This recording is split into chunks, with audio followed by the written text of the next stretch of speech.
All right, hello.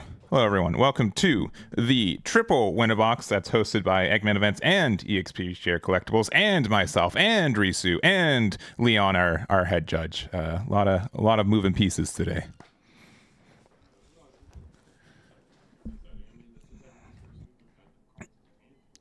Yeah. It's I don't know how to say you take it for granted how nice it is to have 50 sleeved official cards and playing them, with people. And I've been, yeah, exactly, yeah. And I went through a lot of shops this weekend yesterday, and I almost, there's clearly people who are like, oh, I want to play Gundam, and like, oh, do you want to play? And they'd be like, oh, I'm sorry, I don't have any decks made. I'd be like, I've got like four on me, so you get your selection. And so it's fun to see people playing this. I know a lot of people, this is kind of like one of their first times really jumping into card games, and I'm looking forward to today as well. Oh, Hmm? Risu should be heard now. My apologies. You are mildly muted. No, like just saying, like, it's nice to have actual like decks in front of people's hands now. And like, if you follow Eul's at all, we always have the little paper in front for our tournament. Yeah, So now yeah. it's gonna be nice to have the real spiel going forward. Hmm. But that being said, you said you went to a bunch of shops trying to get product. How many was it pre-release or I had about draft events? I had it like a 50% success rate in being able to get into an event, show up to event and get into it. But I was able to get to three, which, if I'm being really honest, I just want a playset of like the Bonager Lynx and Unicorn Gundam because I love those cards. Those are just Yeah, my favorite Gundam. So, hmm but it was fun, and honestly, it's gonna sound like hokey, but I really do like people who are getting into the game. And like I do a lot of just talking in this room, right? Within hmm online. So just to see people play and talk to them and see what they're feeling and getting different perspectives is really good. I really appreciate getting that opportunity as well. Yeah, no, it's just, I mean, that's just part of the vibe, man. Being able to go to the card shop and I just sit down, jam games, and I don't know, do it over like a Snickers bar or something. Yeah. Like, you know Yeah. what I mean? Like when it's on the webcam, like I love to, like, my heart and soul is this webcam stuff, Yeah. but Yeah. it's to be a replacement for like what's better, which is just playing in person and getting Hmm. it done and having fun with friends. But what do you I mean, what do we sold out tonight, right? Yeah, we did. It's been a lot of ups and downs. We had like 20 people not either check Oh in wow. or correctly, but then we like refilled in like 10 minutes. So we're good. We're good. So Exciting. yeah, but I know, yeah, a lot of people still also weren't able to get in. I'm planning on having another event early August, probably on like a Tuesday, like when we generally Right. do. And I would have done one this Tuesday, except I'm going to be at Gen Con, so Tuesday is I leave Wednesday, so I didn't want it to butt heads for it. But I also know a lot of people are like their release events today, which I would. That's definitely where you should go. Support your locals, and then go from there. Yeah, no, it's definitely like it's just this time of year right now, especially if you're like perusing multiple Bandai card games. It's just a lot of releases and a lot of events all at once, and everyone's kind of trying to have having a hard time like budgeting the time and like for their little events or whatever. So it kind of Hmm. makes sense that like just some things just have to go. For sure. You know. Yeah, and I'm gonna also just I see the levels. If Risu sounds quiet or loud from here, just let me know. I think you sound good now. My apologies for having you muted, Okay. but from now on, unless I hear anything, he's good for it. But we do have round one technically paired right now, and I think it's starting right now as well.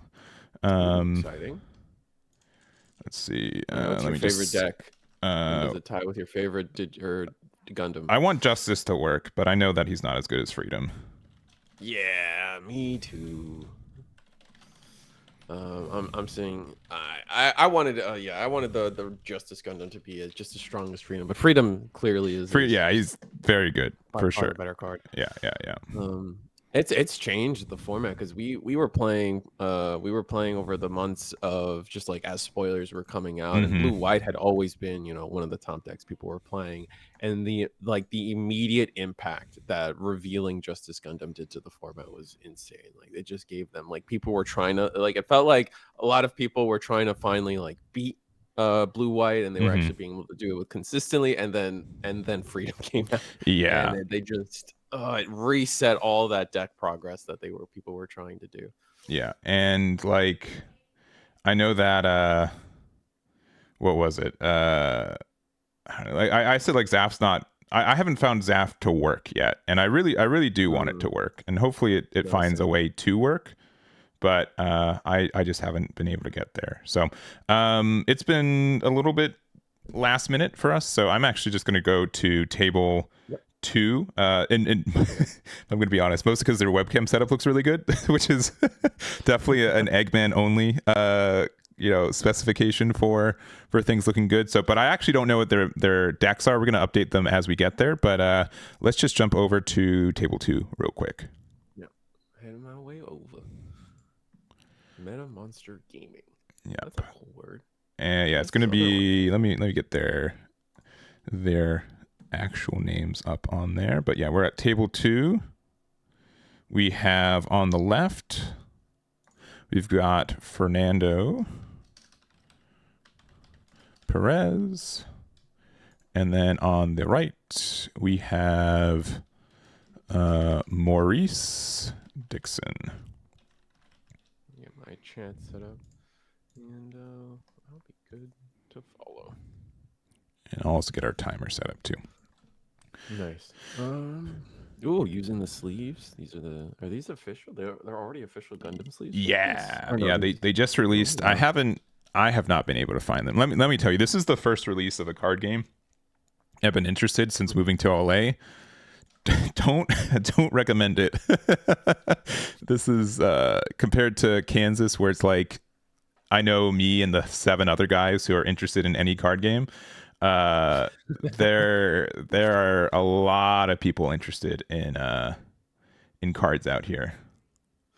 Yeah, no, and we got it, and then like it's like that or here in Florida as well. It's like you either got a lot of people just wanting to play because we just do have like a strong esports scene, and I count card games and things as part of the esports scene, and on top of that, you have all the people trying to fund their 401ks. Yeah, exactly. Yeah.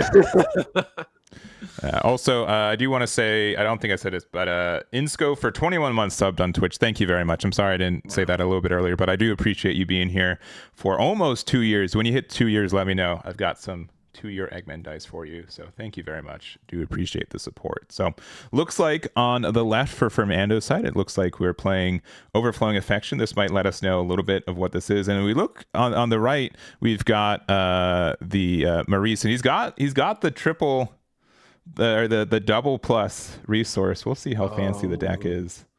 That's the RX-78, I believe, right? Yeah. Well, this is the extra foil one. All right. No, we're not balling quite yet. All right. Not yet.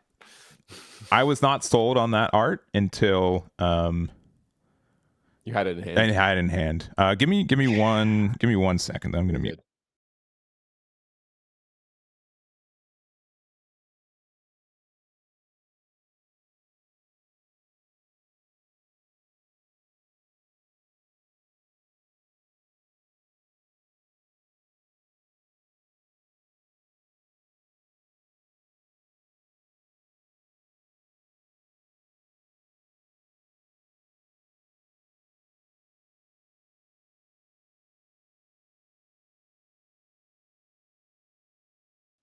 All right, we are back, and so it looks like we've got blue white. I'm gonna guess it's probably like a blue white blockers. Either there's been kind of like 2, I think, distinct blue white decks pop up, right? Mm-hmm. Yes.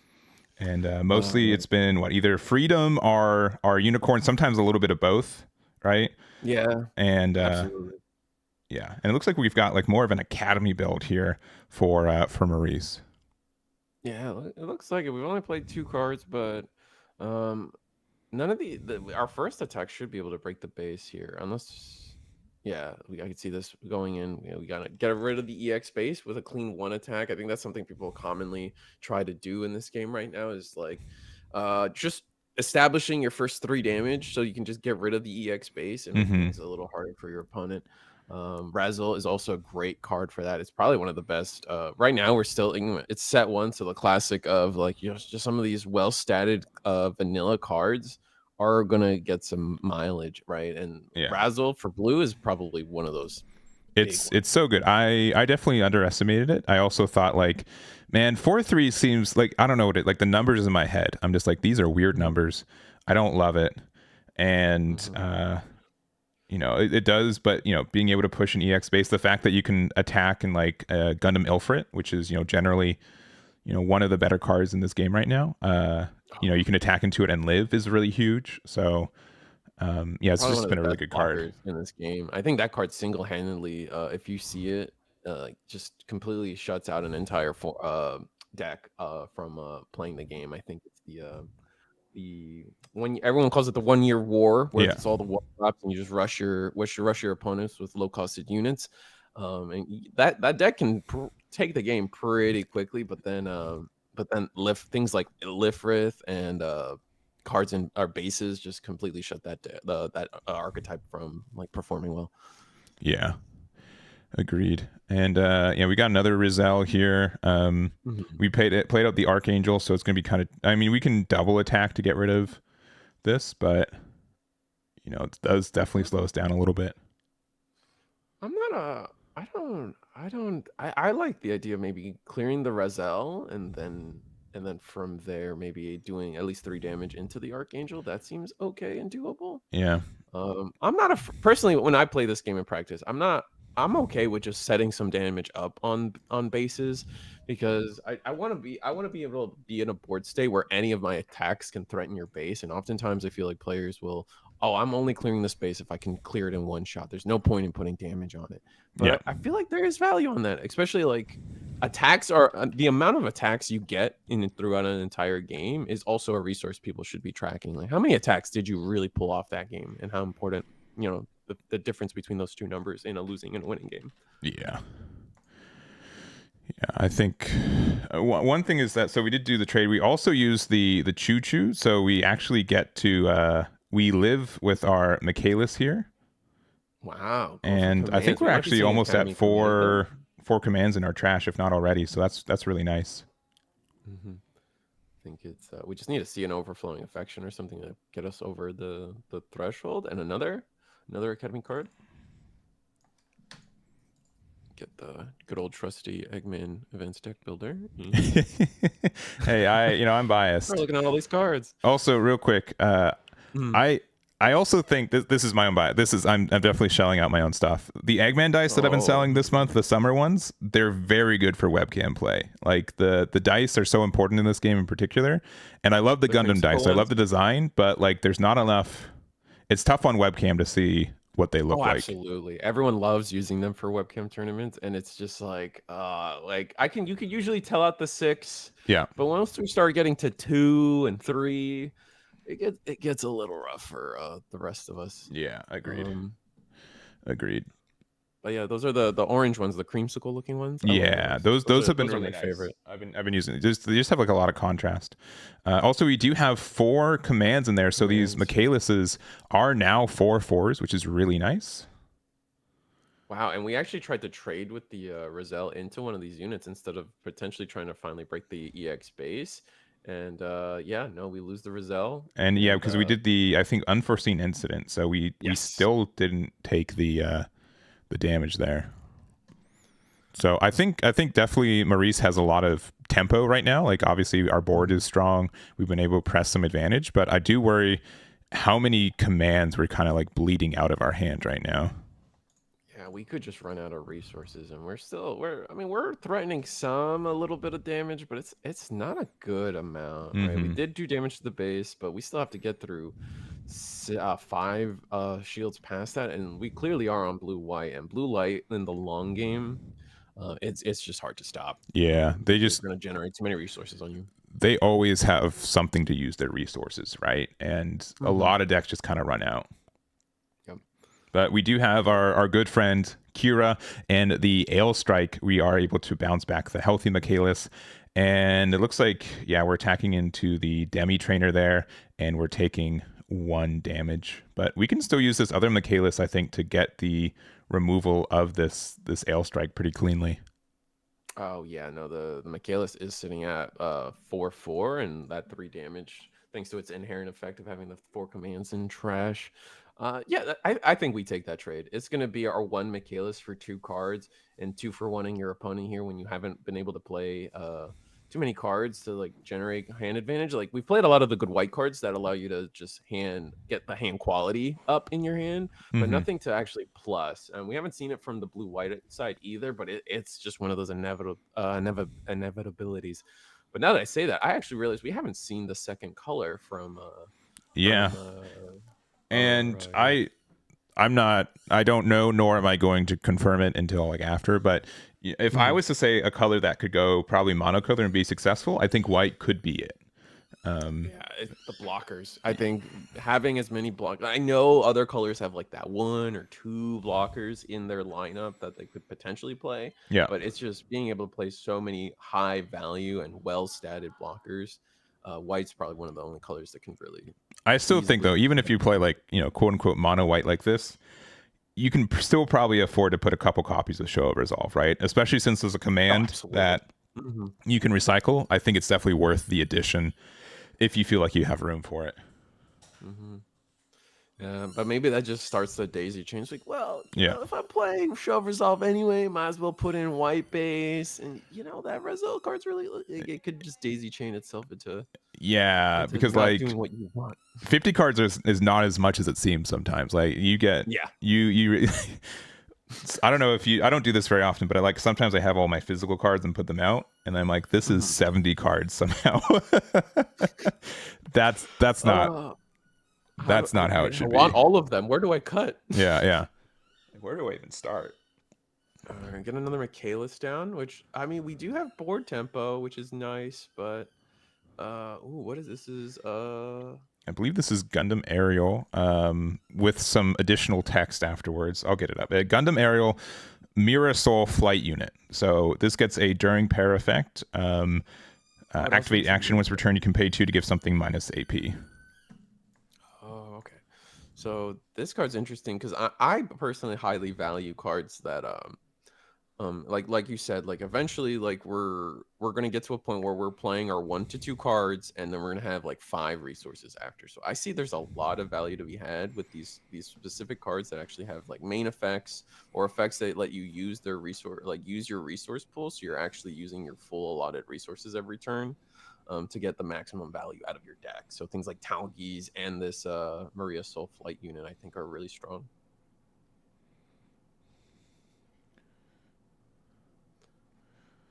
All right. Well, And we're just playing out a Rizal, which honestly I'd feel pretty happy if that was my opponent's only turn, right? yeah, because now you just are able to clear the base. Oh, we're gonna replace our own base. We have what is this? The Academy. Let me see. Is this? Oh, this is the 13th tactical sector. Main effect, rest this base. If a friendly academy unit is in play, choose 1 unit. It gets -1 AP during this turn. So I'm probably not going to be relevant here, but getting the card draw out of your shield area since we haven't taken any damage, it could be pretty valuable in terms of keeping the foot on the gas here. And this is the let me. I'm not Academy is like not an archetype that I see very often, but this is Mhm. a pretty nice base. I think you just have to have an Academy unit out for the effect, right? Yeah. Hmm. But yeah, being able to get like that AP minus can be really nice. And we are going to get another unit on board here. A lot of Yeah, these academy units actually I haven't fully read yet. I'm trying to yeah. find This is some. just Demi Garrison. It's like Jim. It's like the Academy version of Jim. Ah, So 1 cost 2/2. we do clear that base, and honestly, we played that base and weren't able to get a lot of value on it. Is that show of result? Oh no, that's a pilot. Yeah, I believe that's the alt art for Bonager links. Ah, yeah, So the alt art situation also has got me tripped up in terms of. yeah, there have been a large amount of alt arts. So we make a pretty wide board here. We got 4 units on board. But here's the issue I was talking about earlier. We only have 2 cards in hand. Yeah, Also, the Mira Soul versions need to be linked for their effects, which we are. yeah. Maybe it's just paired. Actually, let me double check. It's paired, I think. During pair, yeah, It's during pair. Which either or, we do not have any pilots seemingly in our deck so far. So hmm No, that was another when they color changed link pairing and pairing. Sometimes it's a beta card, sometimes it's a set card down. It confuses me at times as well. yeah, there's only like a handful of cards that changed art for beta. I think Bonager Links is probably going to be the most, and Show Resolve. Kira as well. Those two for sure. Kira trips me up a lot. Um, I think there's a couple other cards, but I don't think they're as usable, like the MA Form Gundam, Reedhey, like one or two others. But I think the most ones, yeah, Show Resolve and Bonager Links. Those are the two that I think. I'm obnoxious. I like the Bonager Links too because it has the wording for its effect is slightly different. So you can be like, I've got the original text, but yeah, I don't know. That's Again, what I think too with the link when linked. I think there was they changed the yeah, color my coding and guess is stuff my like that. headcanon is that the when linked like keyword didn't exist when they were making it. So Mhm. it says like when paired if this is a link unit, which Yep. would get very wordy very quickly. Wow, another unforeseen instant to negate the damage on our Michaelis here. Yeah, and so And we're at 1 HP right now. We're hoping with this Rezal we were able to trade. There's an Ilfrit, pretty good. Ooh, and we do have. Oh, we're resting. we could rest something, but it's not going to be too relevant because we can't attack, and the rest of our turn is only this 2 resources. We have 1 card in hand for our Academy build, though. Yeah, We can attack 4 times into shields, but with the Lifrith, it is going to negate some of that. We'll have to see. We have no 5 damage attackers here, but that we might actually see some use out of the Academy base here. Minusing 1 AP on the Lifrith could be relevant. We'll have to see. yeah. Yeah, and we put the pilot in just to make it ourselves what a 4/5, which and nothing cleans trade lane. You get a really good block with it, but that is tough. Yeah, at this point, I think it's pretty clear that we have more pilots than units in hand for our blue-white player. Yeah, and only two cards from Academy. I don't see. I mean, we could probably send all these things sideways, maybe clear board, but at this point, I think clearing board might not get us what we want done. Just off the fact that we're running out of cards. We got 2 cards in hand. Keep saying it, but we have to go for game either within the next turn or potentially the next 2 turns, or it's gonna we're gonna draw out of our issues. We're gonna see show of resolves from the blue white and take it the rest of the way home. We're gonna use 1. We do have a pilot. Here's Sulieta. Yeah. So to me, that reads that the other card isn't an academy. Isn't an academy unit. Yeah.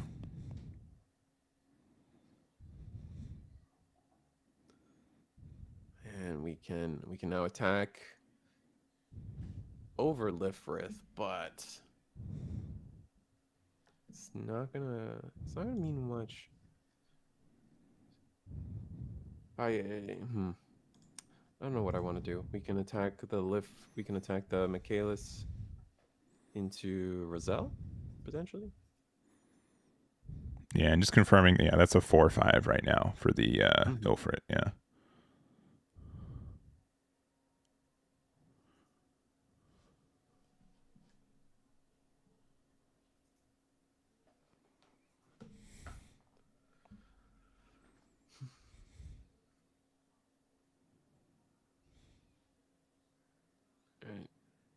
Do we? No, we're not. 1 card in hand. I mean, if it was me, I think I'd just send everything sideways into shields and Yeah. see what happens. We're gonna minus the attack on the Lifrith, I would imagine, just to make the blocks really just less powerful. But if you're the blue white player, you're just gonna if they just choose to go sideways, you wait until they attack with that 3 damage Michaelis, because that way your block will still do the damage you need done to it. Give me 1 second.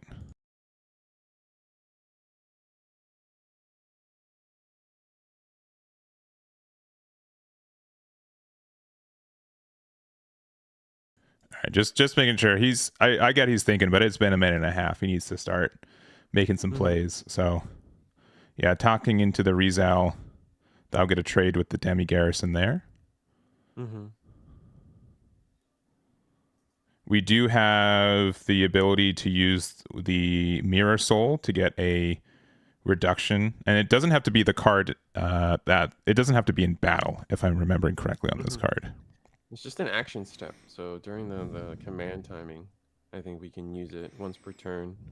So at any point, if we choose to block with Lifrith, we can make it so it does 0 damage because the Academy is also giving it -1 damage. Yeah, So would go down to 1 because it's at 3 damage, right? AP right yeah. now. Additionally, this is an effect that is activating during both players' turns, so you can activate it on like defense. So we're going to use, I guess, the AP minus here.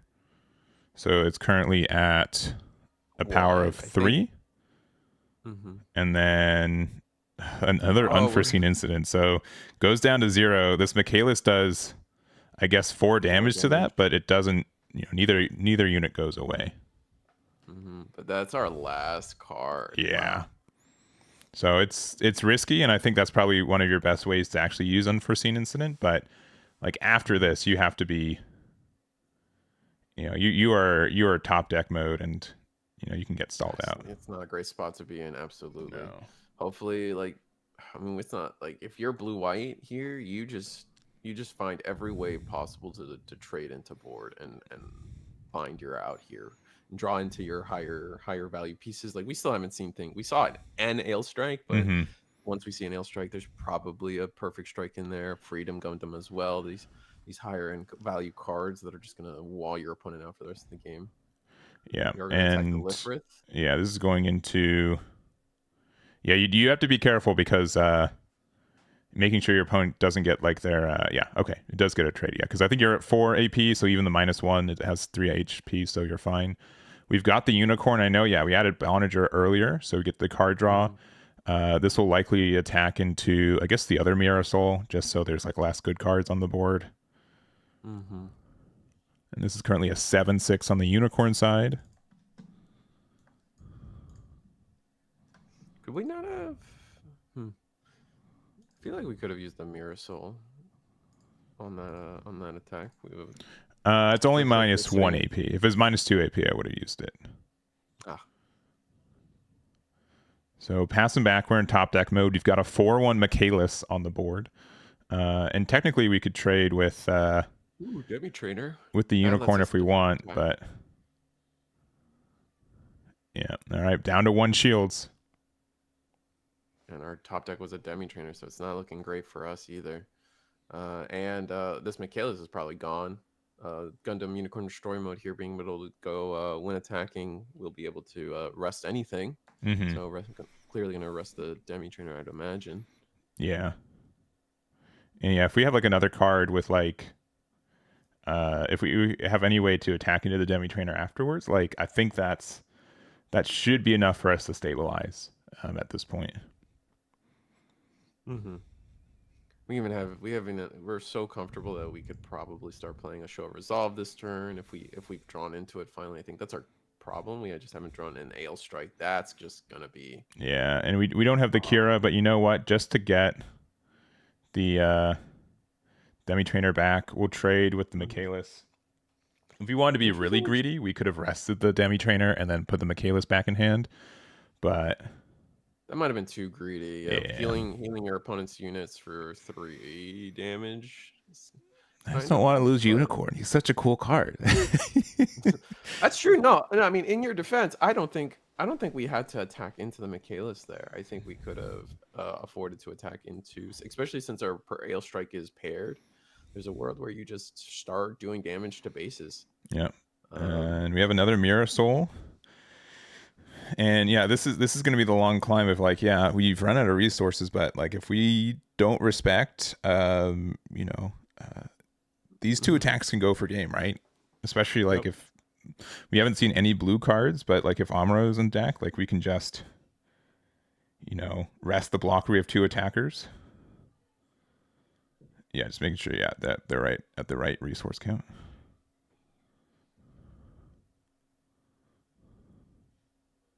Yeah, they both should be at 9, I believe. Yeah. Mm-hmm. We got rid of the EX resource pretty early on. Actually going to attack into the shield area here. Gonna get, was Two that more red? blockers. I think it's Freedom and Ale Is that Strike. I freedom? don't know that all. Oh, the all arts are really nice, but half of them are just black backgrounds, so it's very Mm-hmm. it's very tough at The times. it's, the right one is definitely Elstrick, but the left one, I imagine it's freedom. Let me double check stat lines. Or is that the rebuild?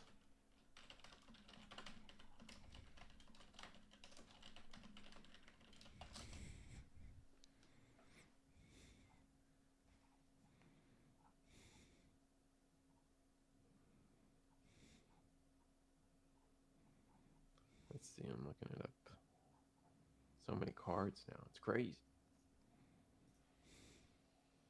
And the Gundam sleeves are very nice. I like the RX-71s, especially with the symbol in the back. That's freedom. Thank you.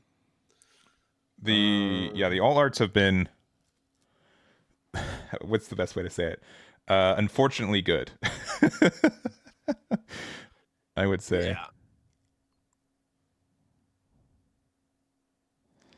All right. We drew into a pilot. I Yeah. didn't quite catch which one it was, but we are gonna pilot our Mirasol. Yeah. So it is a. He's got a heck of a name. I think it's person number 4 is like the name in parentheses. Let me bring it up. But it's an academy pilot, which is nice. You do get to. There he is. It is enhanced person number 4. So you Oh do get wow. to heal. Your opponent has to have something with AP 1 or less. But you do get that. Okay, we're attacking as a 5/4, 5/5. Let me see. Let me double check. A 6/4, a 6/4, and we get an AP -1. So the 6/4 actually clears anything on the board here. Yeah, because you can block here, but then You they can can activate do the the minus, and then you don't get to reverse clear it. Yeah. so getting slightly more value, but I mean we're still okay with that blue. The blue white deck, like you just know your opponent's top decking for the rest of the game, so Mm-hmm. there's really no way for them to get uh, anything extra done. So you just got to worry about that one card per turn, and I don't think, other than maybe like a Gundam aerial rebuild coming down, where they could maybe daisy chain into either, probably not an unforeseen instant. You're probably going to try to go for an overflowing affection at that point, but Yeah, but we're have to going for see. another freedom here. We do finally have the Kira link, so it's only minus. It's only -2. Here, let me make sure.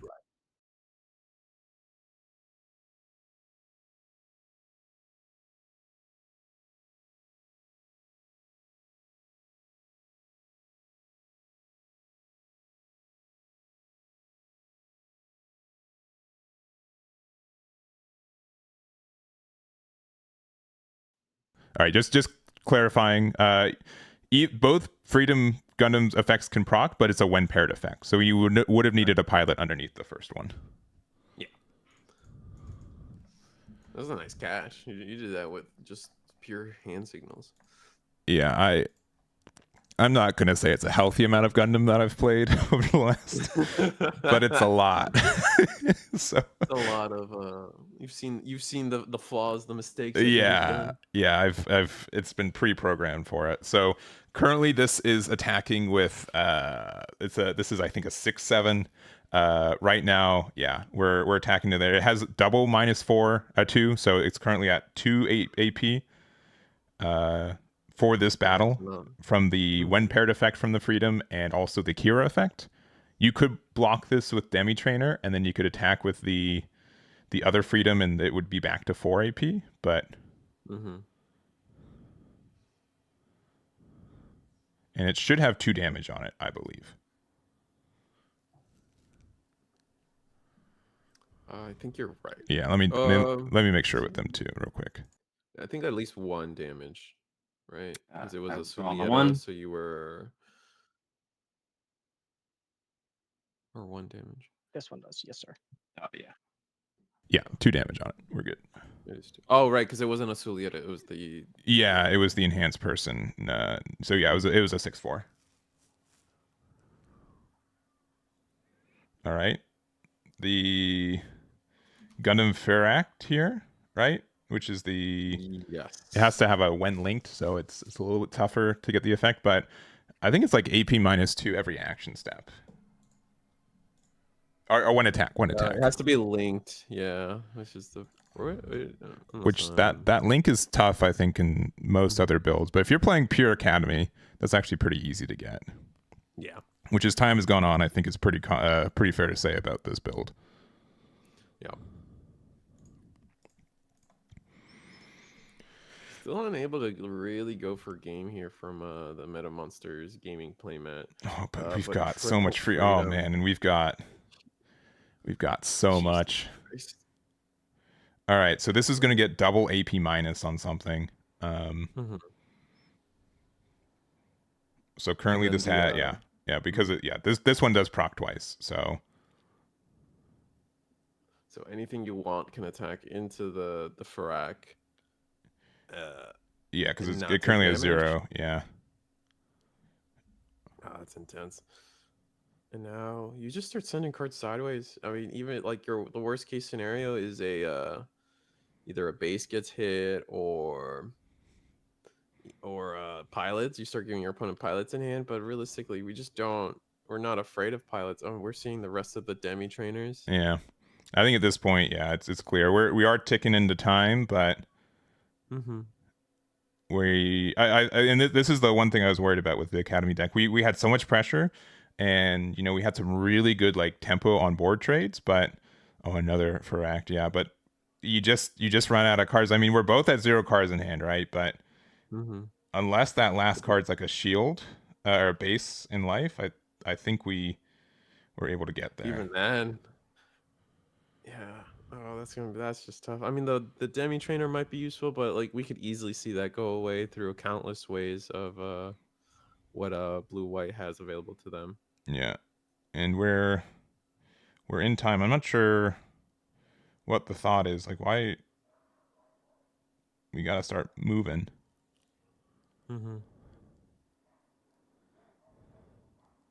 Because we're out of cards, so are we gonna attack with the demi trainer? I mean, it's just gives the because we've got a blocker on board. Yeah, that's interesting time. I'll scoop it up. Good game. All right, he was just saying he was scooping it up. Yeah, because it's in time. They do get they do get turns. I have to double check. I know that new TRM. I haven't studied 100%, but you still would be able to get there. We had overflowing, and shields were nothing. So our Fernando was able to get that game. So there it is. Yeah. There it is. All right, that was that was a 35 minute game of Gundam. I think it's it's not unusual for any deck that runs blockers for you to get to that extra time. But honestly, that the Academy deck I really liked. I liked what it was doing, and it looked like it could be really frustrating to play against, right? Oh yeah, no, it was strong, especially in the beginning when they saw all 4 unforeseen instance. I think at some point, and like that just made any aggression we tried to do in the beginning terrible. At some point those incidents become foreseen, right? Like yeah. After the second one I'm like, all right. Sure. You just start turning cards sideways, throwing your hands up, yeah, like you're right, show it to me. Yeah. So but I do think we saw a lot of our like mid game. We didn't see any of our end game, right? I think the biggest unit technically, like Michaelis was our biggest unit we've played. We didn't see any like aerials being played from this build, and it looks fun. I do think it was a mono white build from what I've seen, and if you're already just playing so many commands, I gotta think you gotta play a couple copies of Show of Resolve. Like, it's not Show of Resolve. Too good with the rebuild. Yeah, Show of Resolve. Yeah, the blue one, right? You might as well like the pure white build like sounds cool on paper, but it's like that when you're playing a command like you have like this command engine, like it's to not recycle the best command in the game for your deck would be Yeah, I think that's Mhm. again, I'd be hard pressed to not have that card sleeved up in So any good blue with deck at this rebuild. time. At the beginning of this It's format, so good. beta format, yeah, obviously card was really good. Beginning of this format, Mhm. I'm like, oh, maybe it's too slow. Nah, you should probably Nah. play a couple copies for Mhm. sure. It's funny though. There is a little bit of a talk about how Show of Resolve is better probably early game, Hmm. whereas Unforeseen, no, Overflowing Affection Yeah, is just better. It's just good whenever. yeah, And I think there is a potential value there of just Overflowing Affection just being in the long run the better card, just because 1 AP is just almost nothing for a lot of these decks, especially in the late yeah, game. yeah. I 3, think you're pushing your turn a little bit. card advantage is not as big as this game. You just need to find your combo pieces, right? And Mhm. that makes it a way easier. So yeah, a lot of decks can find that extra resource, especially if you're going first, because most cards you're playing are not the exact cost of the card for the level, right? Right. It's usually cheaper. Yeah, Right from it's almost the always like. cheaper. So Oh, you're well, yeah. that is round one. We're done with that one. We'll get round two set up pretty quickly. We're going to take a tiny break just so I can also do some quick administrative stuff to get ready for round number two. If there's any deck list that you guys want, let me know, and we'll try our best. I think generically today, based on people who showed up and what was brought, blue-white, either Freedom or Unicorn or something in between. Those decks are pretty popular for sure. We've got a good amount of wing decks. We've got a good amount of I would like a cyber new type. I don't know. Ooh. Risu, who do you think is the better poster child for the deck? Is it Banshee or is it Kshatriya? That's tough. It's I really think tough. I think Banshee's so sick. It- Like just as a piece of equipment of a car, like that yeah, thing is cool. The I other one looks like vegetables. So I'm like, sure. I to continue this like wasn't gonna ever buy a Banshee all art, but someone showed it to me in person, and I'm like, all right, how much? Like, yeah, all TCGplayer.com. Oh, right, look, it's already in $40. my bookmarks. Great. Sure. All right, I'll get my one extra copy of it. Just So get the one, yeah, and then you just play it in the deck, and you're like, it hits for I game a need little the bit harder. four. Yeah.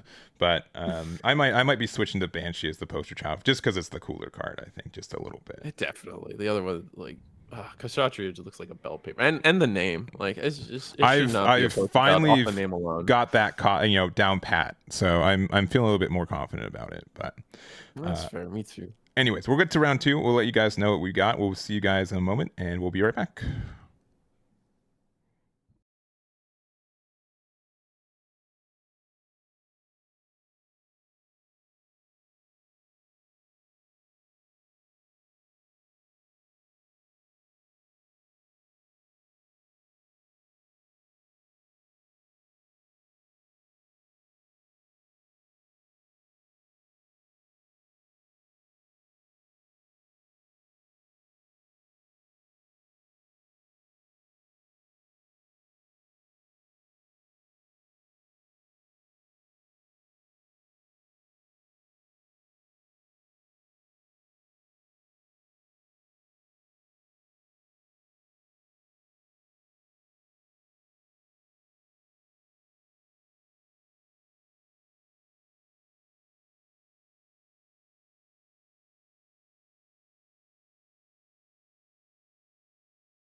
All right, we're back. That wasn't too bad. Yay. Wasn't too bad. Yeah. Just a little bit of time extensions for round one as people get accustomed to webcam tournaments, especially at the beginning of card games, Bandai card games. We always get that wave of people that are like, "Oh, this is my first card game. I love X franchise," and then they get hit with the Bandai card games have been a webcam strong community for a while now. So you have to adapt to our world. Yeah, 100%. And I would say so for One Piece, I think we had like Digimon almost like started as a webcam game because it came out in 2020. So that was like a really accepted format very quickly in that. One Piece was kind of on the tail end of it, but still does webcam stuff. But I would say the biggest group I've seen migrate to One Piece has been from not Bandai has probably been Yu-Gi-Oh! I've seen a lot of Yu-Gi-Oh! Players migrate to this. To One Piece, and then for Gundam, I think I've been seeing more people migrate from Magic for this game. A lot of, or maybe not migrate, but be a player for both. The player pool, absolutely. Yeah. For whatever reason, I think it's just like it's one of those funny things. It's gonna sound weird, but maybe people in chat will understand what I mean. It's just like there are certain actual anime that like aren't considered anime by like the general populace. Something like so many people are. Man, warn me before you say Ball. something so controversial on my channel, Sebastian. That is no. I know what you mean. I know what you mean. But and so like Gundam, like so many like these very early on ones are just adopted as just like part of cartoon like history, and so like we get a lot of the people from Magic or like Thundercats or He-Man, like Gundam's just one of those, and it's like no, actually. Yeah. Oh, I think also Magic players love units with health and attack. I think that's right. They're just like I can't not. So. But then the damage is permanent, and you just that's true. Yeah, that is an upgrade, not an upgrade, but something to remember. But they've been so nice with the dice that I think most people are on board for that. Absolutely. All right, but I'm getting the Gundam girl. Who you texting? What do you say? Oh, wait, they don't see that. No, there's a meme. All right, let me get. They don't see the players. These. Oh yeah. We're getting set up. On the left, I found. A Zaft player who won round one, and then on the right, let me get the name correct. These are okay. This is I didn't know about the second deck, so I'm happy. These are the two decks that I'm wanting to play in this format. Oh, okay. So now I can just know immediately which one's the best by watching one game and be like, well, it won, so we're committed, locked in. Max alt art it. Well, let's go. Yeah, let's go over there real quick then. 13. 13. All right, there we go. So we've got Alex on the left playing kind of a more Zaft type, and then we've got Appia on the right playing a red and blue cyber new type deck. Ooh, we were just talking about what the poster child of that deck. Yeah, I made it Banshee for this match. I might flip flop it throughout the day. Okay. So, but I've been a really big fan of Justice Gundam. It really isn't like I don't know why. Like it's just like a fun, cute effect that it's a unit that plays a token that you can make the token attack if you link right. Right. It's just really. I don't know why I like it, but I do. So it's just dope, man. It is. I like the Gundam. I can't wait for the next portion of Seed to eventually come to the card game. Like we have, there's Freedom, but then there's Freedom Strike Gundam. We haven't seen that. There's Justice, and then there's Infinite Justice Gundam. That come to the card game, and then just Destiny. Oh my god! I tell you what, that Destiny Gundam is that's what's gonna break my no alt art policy. I'm sure. I'm sure it will. And the other thing too, I think something unique about both these decks is they are both. Their boss monster are both link units that are linked with a color that's not the color of the card, right? Justice links with the red Atherin, and then Banshee links with the red Merida. So it's, you're kind of forced to play into these multicolors specifically. And I think that's actually why I probably like both these cards is, you kind of have to be forced into these color combinations. It is interesting, and it's like especially from a set one for them to do that is shocking to me, but like it is cool. It just forces you like I'm a big believer that like creativity kind of mostly shines in through like like was it constrictions Yeah, is yeah. when creativity shines the best. And I've always been a fan of like these are. I do not know for sure, but I would be unsurprised if we get multicolored cards in this game down the line.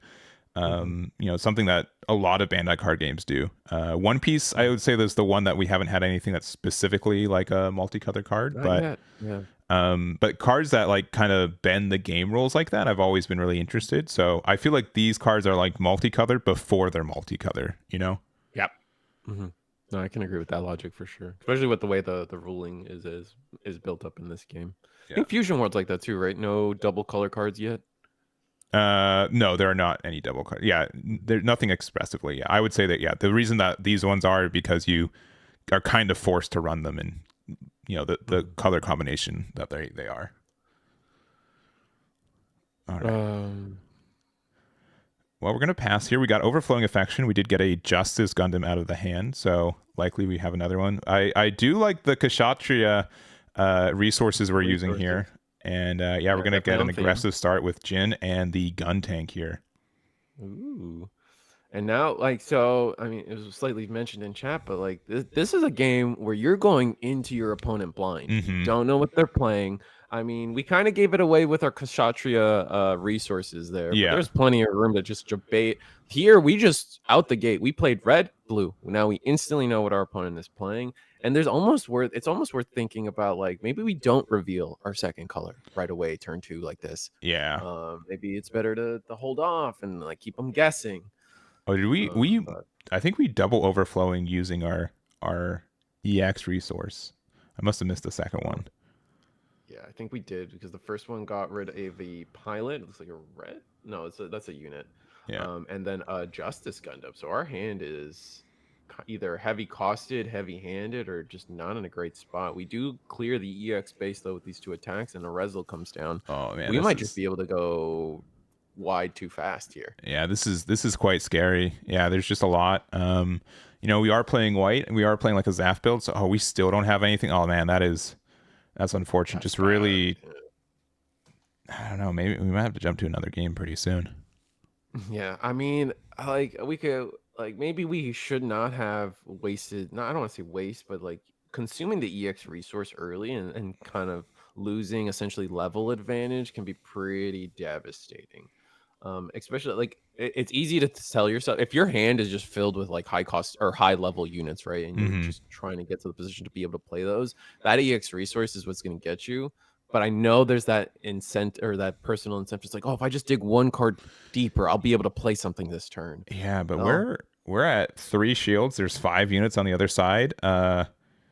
Yeah, I think we're just gonna see the cleanest of 90-degree angles from red blue at next turn and call it a day. And that's if I'm not normally like an aggressive player, but like that's why I think this deck is so good for Cyber New Type, because we just play all these units. We do like really good value trades on the way because we have all these ways to deal like extra damage, and yeah, we're scooping it up. Yeah, unfortunate. Yeah, unfortunate start. Sucks. Yeah, it looks like we had a Darabalde. Ale Strike. Yeah, we were just under leveled. See, if we had the EX resource, we could have at least played one of these Ale Strikes. Yeah. We also were stuck on pilots. Oh, yeah, no, that. Unfortunate. Painful. Unfortunate. And that's why, like, honestly, I think Cyber New Type's going to do really well these first couple weeks as people kind of figure out what their ratios are. And I've been seeing people get greedier throughout the weeks because of, you know, they're like, oh, I don't think Zeon's going to be around as much as I was hoping or something like that. And then that's when a deck like this can be very very strong. So that is the game. We have Appia 2-0 right now. We'll go back to us. We'll try to find another game, unless you guys want to see the BRB screen for 30 minutes. We'll do it. How do you feel about Gundam being a best of one, like One Piece? And I guess no, I come from Digimon primarily, so like best of one's always like a pivot for me. But I think this game is in a weird spot right now where games take 10 minutes or 40 minutes. You know what I mean? Like, yeah, it's there's a big difference between the speed of some decks, and so it's tough. no, it is. It's definitely rough. But man, I was hoping to see some of the boss monsters come down into Yeah, this I Justice spent all Arena, this time setting it up. Yeah, so yeah. let's go to table 7 though. I think this will Okay. be. I think it's a wing deck based on Wing Gundam being on the board. So I'd be interested to seeing what that looks like. So let's go over here. I think Wing Gundam's probably coming out to be one of the more popular. Everyone like there's the most people probably are on the like the Wing Gundam boomer bracket of that was my Gundam. Yeah. So I mean, it just supported. It's at San Diego Comic-Con they had this huge 30th anniversary celebration. So oh, really, true. yeah, really present on that side. Let me get these names updated for you guys too. But it looks like we've got 3 Ilfrits and a Zawart. We are defending for days. That is unfortunate. Yeah, I feel like if you're the Wing Gundam, like you're still looking at having, from my read, it's at least 5 plus a base of shields. So they haven't been able to touch our shields, and there's the boss monster. There's the boy. Man, we're so healthy though for Wing though that is. I think it's in their advantage right now. Getting the Wing Gundam down, clearing two cards for 1 plus 3 damage on an Ilfrit, which the selling point of Ilfrit is the fact that it's got that bigger HP pool with the 4, and now it's just down to it's no better than a demi trainer right now, which is rough. We are going to try to attack into the base here. Interesting. Try to get the attacks while you can. Oh, we do have Archangel. I just noticed that. Makes sense to get the damage in. I feel like people are adverse to doing even 1 damage to bases because it's just eating an attack for no reason. Yeah. Also, so I looked it up. Both players are on Wing Gundam 0. They're both playing a similar build. Oh, yeah. Interesting. Okay. Just being able to see our white package. There's a difference in what packages we were able to find. Then wow. Yeah, because I think we're both on the white package, but clearly the person on the Julian on the left is playing the white package, but I don't think we've seen any blue or green cards from Caleb quite yet. I saw white I saw it in the trash, I believe. They did have a white card in there. 0 is high maneuver, so I guess worth. Yeah. Oh, but freedom comes down on this turn. That's nice. Nice in the sense that we'll be able to get some good value trades going forward, but if you're green-white, or if you're the player with Wing 0 on the board here, I think you just attack into the space. You can't really afford your opponent getting restands on this Freedom Gundam going forward, I believe. All right.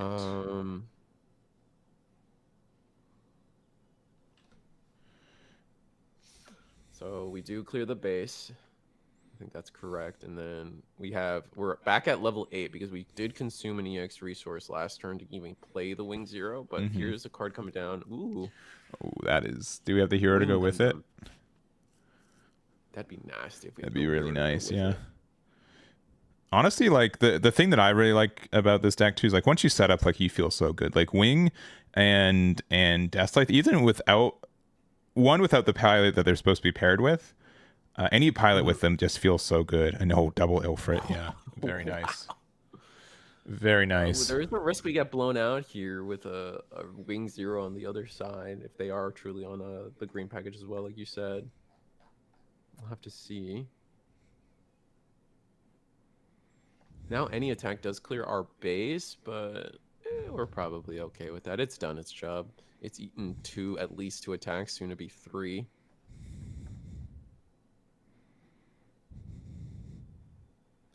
All right, so I believe we're also at 8 resources. I'm counting 1, 2, 3. No, yeah, 8 resources, including an EX resource.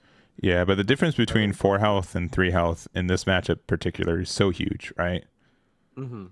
And especially if you're playing green and white, like blue has like some ways to do that extra 1 damage occasionally. Red obviously does too, but with just white and green, like you have to just full commit another attack into something. And the question becomes, do you block here? The Lifrith is, if it's going into your Wing 0, you probably block. But if it's going into your base, you let it through? That would be my thought process. Yeah, I guess it looks like we're getting base because I think they're gonna try to play their own Wing Zero, right? So you could like trade an Ilfrit for an Ilfrit, but I don't think you need to do that. I think you got enough shields that you can just let the base go. Yeah. I would value protecting my Wing Zero HP pool. Sure. But let's see. It probably is just going to be a Wing Zero coming down. That's what makes sense for me on that attack. Yeah, here it is. Yep, Wing Zero. Yep, 1 damage, or sorry, 1 HP for both your Ilfrits, and then you know, I really do appreciate the flavor of making both Wing and the Death Scythe level 6. Even though like they're weird because they're level 6 but they cost 4. I think most pilots would be like, you know, level 6 cost 5 or level 5 cost 4. But being able to get out of the Wing Zero effect is really nice. Yeah, it fits. It just fits into your the synergy. Yeah, that's the word I'm going to go with. Yeah, and this is I like this attack too because if they block with their freedom, then you can just use Wing to, you know, get the breach over it and get the good trade. I imagine we're just going to do that with both. Oh, it's Akira to hand. Yeah. That's problematic considering they have the freedom. Do you attack your second Lifrith? Yeah. Yeah, because now they're really not persuaded to attack with their freedom, right?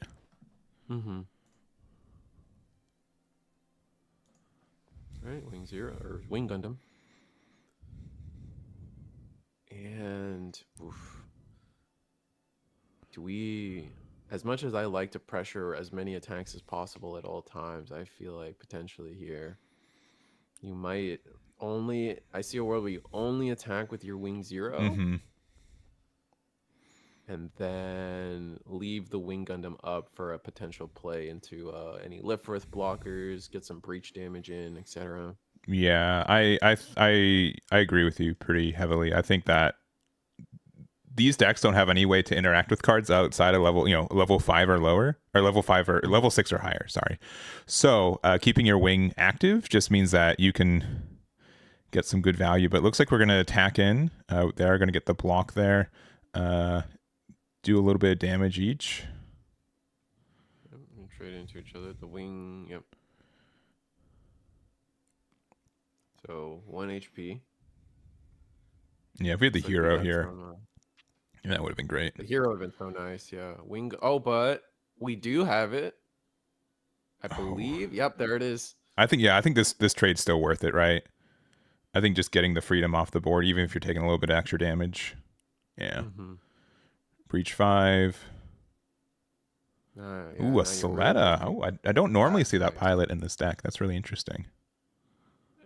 It's usually, I mean, the reason you run that card is strictly for the fact that it's a 1/2 pilot, so you're getting the extra HP could be relevant, especially when you're looking at nuking your own board through Wing Zero. Like maybe that, like just having that value plan of an extra HP could be useful. Oh my goodness, Another Wing Gundam. I don't know what it is. I love the art for this card. And I don't know what it is either. It looks like so much like it's a Gunpla. You know what I mean? Like it's definitely like, well, I guess what in universe real Gundam, but Wing is one of the few ones I've built, and it looks like almost 1-for-1 like that. And yeah, we're gonna scoop it up. We have our winner, Caleb, with the green-white Wing Gundam here. The mirror match, just seeing the green top end quicker than our opponent. Unfortunately, couldn't get it across the finish line. Yeah, and like with how like the level system for this game works too, right? Like you can play Wing Gundam 0 on 8, and then on 9 you can play 2 copies of Wing Gundam, and you're like, those are really good cards to play right now. They just offer so much pressure and have so much late game. There, right? Yeah. it was so gross. But that being said, how much time we got left in the round? We have 17 minutes. Ooh. Yeah, so we got quite a bit. 3-game round for us this time. Yeah. So let's see what else is on our undefeateds real quick. Do not be upset if there's blue-white, because that's like that's like the safety. There's always a blue-white game still being played out. If there's anything we've prepped the community for up until now with Gundam tournaments, is that at the end of the round, if we got something to watch, it's gonna be blue white. Let's see. We can go to table 10. 10 it is. Yeah, let's go over there. And it's, let me rotate this. Ooh, that's a classic play, man. Oh, it is. Oh, I gotta also like do the flippity flip. Flip vertically. Nope. Kind of. We're on a blue white unicorn. Yeah. Potentially versus a white. I think it's green white. No, it's white green wing again. Oh, it looks like kind of like a breach version of like Operation Meteor. Oh, is this Shenlong? Yeah, this is Shenlong from the set. Yeah. Ah. And then a Well, Zowart. It's the board.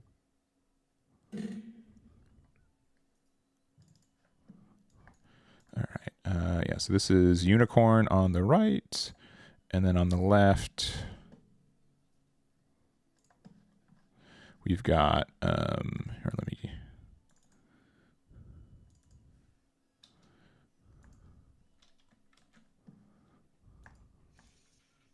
Deck looks.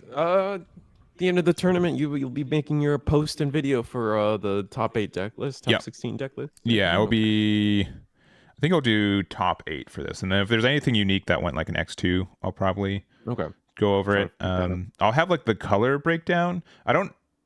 Archetypes are kind of solidified, so I can kind of do that. I'll probably link blue white unicorn and blue white freedom together because again, they're just. Yeah, they're so tough to like distinguish at times. Mm-hmm. They become a preference choice. The game plan is usually the same. Yeah, and we had 64 players today, so we were able to cap out, which I'm really happy about.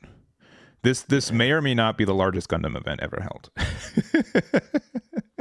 And then there's Gen Con. Which we'll at least tie with, because there's 64 capped as well.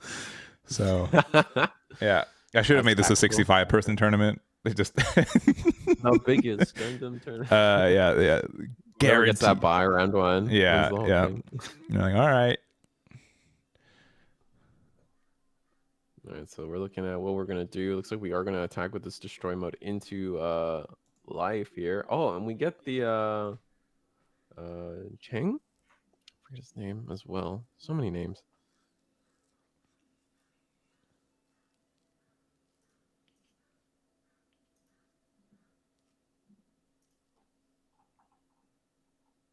But it is the Shenlong Gundam pilot. I do remember that. Oh, Chang Wufei, yeah.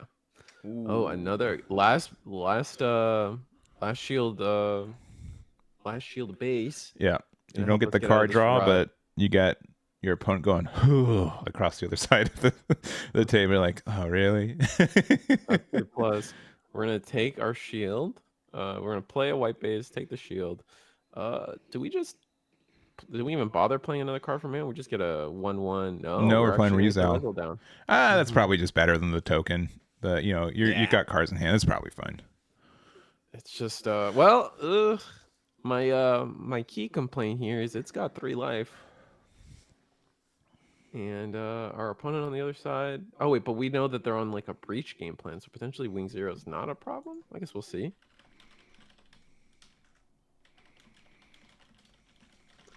Probably gonna have to look at what are our best trades we can potentially do. Yeah, and so Zowart can only attack units, which nothing has 3 HP, so that is stinky. Yeah, absolutely. Except for the Rizal, but I don't know if we're gonna get there. The Shenlong has Breach 4, which is good, unless your opponent has a 5 HP base, which we do. Yeah. This is looking pretty tough. Yeah, I don't think there's a. I mean, we do have options. We have a lot of cards in hand, so like if now's the time to have the right combo pieces to really put the board together, this might be it. Unfortunately, like if your plan is just Wing Zero, it is not going to be enough. So we'll have to see. So you just have to clear too much. Unfortunately, the Resort's going to go into the Destroyer, the XR8. Yeah. Why can't I? No, RX-78. I think the only we could have Wing Zero, right? Wing Zero would be pretty good at clearing most cards on this board, Mm-hmm. and then you could breach. The Ilfrit. Yeah, Ulfrit. Yeah. I'm using the cardboard tokens. I don't like using them, but when they're on stream, they're really nice. They do get that. They do pop. Yeah. All right, there's the Wing Zero. So that's going to do 3 damage across everything, including your own Shenlong. And get rid of the Rizal and that. And then you will be able to breach into the Ilfrit. So you're not immediately losing next turn either, but if you have a single link in hand for Unicorn, they get it. Just the HP pool is working out for us on the white blue side, because there was a world where maybe we could have double traded into the Unicorn and then gotten a full clear there, but not quite. Yeah. I mean, you have to attack into the Ilfrid unless you have another play with one resource, which I don't think we do. Oh wait, we have the Chang Wu Fei, so maybe we can at least attack into the Ilfrit and not lose our Shenlong. Either that, or if we have the Wu Fei, I think we'd be able to. Oh wait, are we? No. Okay. Yeah. Sorry. Yeah. Attacking into the Ilfrit. Yeah. Breach 4 to the base and trading it. Which I think let me bring up the Shenlong real quick. There's 2 of them, which does not get confusing at all for anyone.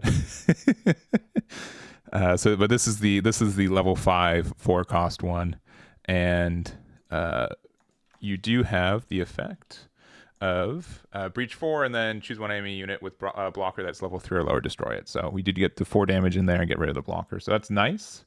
We do, it's still 4 though, right? And white base is definitely not a base you want to leave up for more than one turn, because your opponent can always get value from it. Yeah.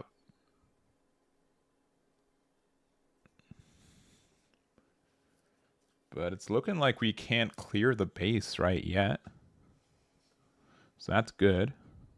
Playing a lot of resources coming down. Perfect strike. That's gonna bounce the Shenlong, but we have Chen. We still have Chen. So that can still come down on our next turn and do a good amount of damage. Going to attack over our base. Oh, we have Unforeseen Instant. That's not bad. Unforeseen Instant makes it so we don't instantly lose the base. So still need to keep 2 attacks established on our white-blue side. But, I mean, with white base on the board, that's going to be pretty easily done. Yeah, and real quick, we can't hear them. I just did it incorrect. They attacked into the base and they popped the Ilfrit. So they did not attack into the Ilfrit to do it. So there wasn't breach damage, it was just pure damage. And then we were able to use the Unforeseen Incident. So that will prevent the base from getting popped, because this is 7 and it reduces it by 3. So this is a 4 just 4 AP into the base. Yeah, because it's a 6 HP. It's the yeah. It's the desert, I believe. Yeah. And then another Rizal. There's always another Rizal. Yeah, being able to establish that here is going to be pretty strong, unless we even another Wing Zero doesn't get us anywhere. No, we'd have to Wing Zero attack into Unicorn Unicorn we don't even trade with still. Yeah. We'd have to have a hero. Oh, we're gonna use the Operation Meteor search spell or command. Yeah, which is there's so many other decks that are jealous about this card, and I think this deck just uses it, but begrudgingly sometimes. It's like yeah, because it's such a high level. Yeah. I think that's the trick, right? It's like level 4 or 5, so it's like you're in the midpoint of your game, and now you get access to your searcher to maybe find your top end. It's just like Yeah, it feels like it's fine. It gets the job done, especially since like you can use it absolutely. on 5, and then you find the pilot for level 6. Or even if you're at level Hmm. 6 without an EX resource, your unit is 4. You spend 1 to search for your pilot, and the last one to play the pilot. Right. But yeah, it is a little bit late sometimes. You do wish you could play it for on 3. So from here, we're gonna have to see. Wing Gundam. We know we have the Hero Yui because I believe that's what we picked up from. Yeah. Okay, where's this? Where do we attack with this though? I mean, we could attack into the unicorn, and then they just. Oh, I like. But we're still in a rough spot, right? Because they can just let that go, and you still lose next turn. Yeah. That's the key issue. Oh, we're in a block. Yeah, I don't know about that. I think I would have likely. Yeah, if that. I mean, we are on. To be fair, it is. This is blue. This is green, white. Okay, What and then is now we this? have the Wu Fei, so this is going to let us be a 7-8, and yeah, see, like if we didn't block there, they wouldn't have had any interaction with that perfect strike. Mm-hmm. All right, so we're at. Yeah, we took 7, so we're at 1 HP for this Wing Zero now. To be fair, I mean, we could have done that anyway. I think. You attack with wing. You pair wing 0 first. You're unblockable. You clear the. Oh, but But then we wouldn't have but been we able to can't attack with attack. Wing, yeah. Mm-hmm. All right. Any link wins us the game. Yeah, unless we have another unforeseen instant. Yeah. We still have a good grip in our overflowing affection for one. All right. Yeah. That I could get guess the other us. thing we could have done is we could have done high maneuver attack over the Wing unicorn, and then Wing could have just attacked directly into the Rizal. Mm-hmm. So yeah.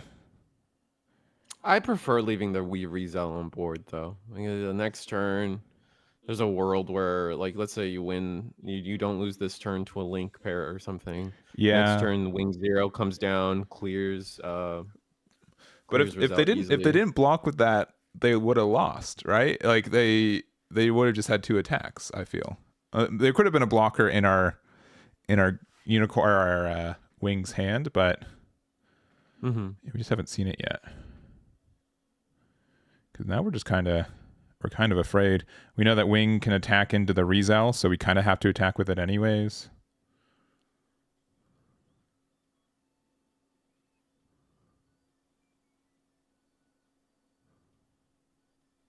See, will I be covering Riftbound? Unlikely at this point. That might change, but currently I'm pretty happy with how much work Bandai Card Games has given me.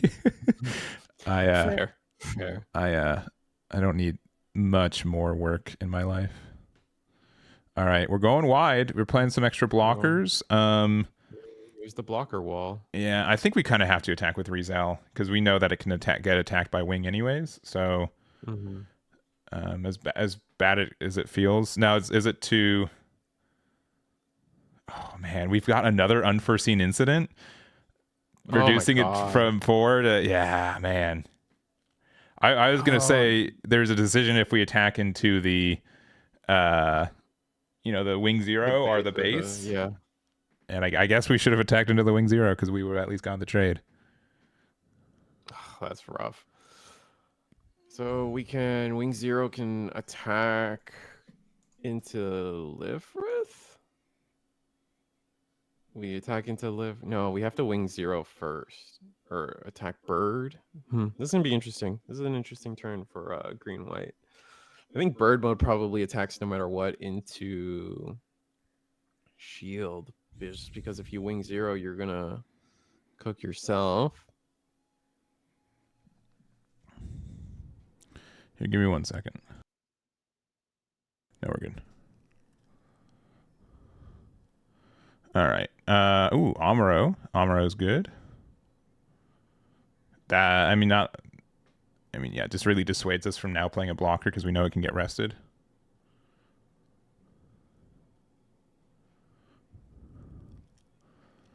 All right, so we can.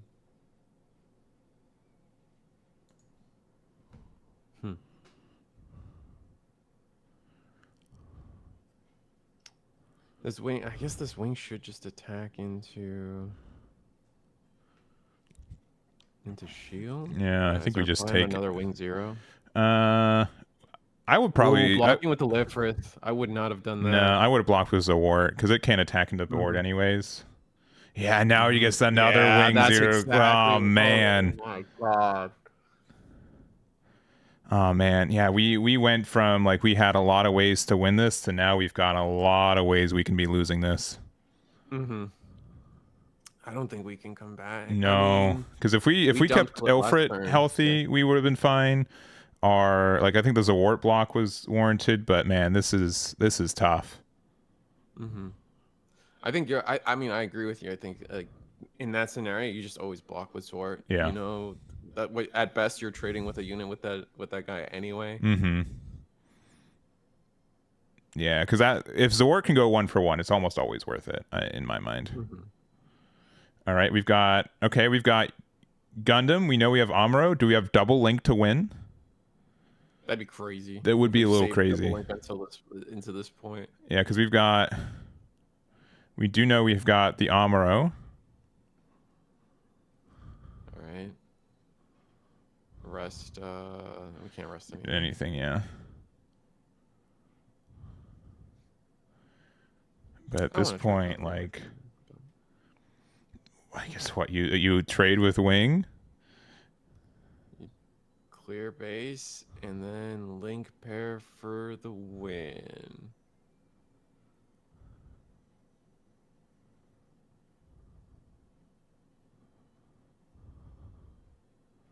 Do we have it? Kira? 1 second.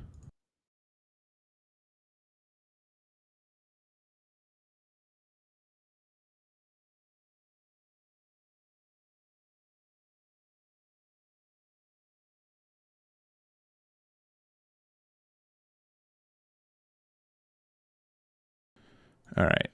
Yeah, one thing is that this is also, a lot of people's webcam events too. One big thing is that you got to make sure that you keep your cards on board, right? Gonna block there, gonna take the damage. It is a show of resolve, and then these unblockables are gonna get there. So there's the game there, real close. I think there's and we had the Bonager left in hand. Yeah, if we had a unicorn, we could have gone there. Yep, a unicorn, or if the Bonager was a Kira instead. Man, that was tough. Yeah, for sure.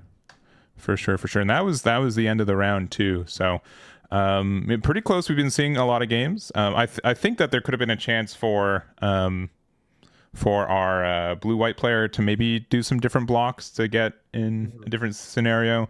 I think a lot of people aren't used to the action step still. Most decks don't play cards, but the decks that do play those cards get, I feel like, extra advantage. Right. And we go from there.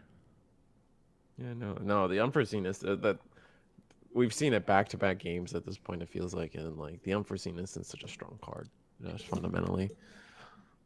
Pretty sure the 4-cost wing should be dead turn before with the trade with the blocker. It got blocked by they didn't swing it. They attacked into unicorn and they blocked with the perfect strike. That's how they got the 4 damage. Yeah, they didn't attack in anything. They got blocked by a perfect strike, with I think the intention that them not thinking their unicorn Gundam was going to fall, and then it still fell. Yep. So that is how we got there. But we are at the end of round number 2. We'll go to round number 3 pretty shortly. I think we're going to see. I'm going to see if I can get another Cyber new type. We did technically start this round with that, but it was a little bit of a quicker one. And which I would also kind of expect for for that deck anyways, but I'd want to try to see some more of it as well. So we'll get the top end would be cool. Yeah, exactly. Yeah, to see something that's like level 4 or higher, yeah, would be kind of nice for both players. But we'll take a tiny break. We'll go to round number 3, and we'll see you guys over there. We'll be right back. Bye.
All right, we are back. We've got round number 3 ahead of us, and this has been a pretty fun event so far. I know this is a lot of people's first avenue to play the game, so I'm happy that we were able to supply that.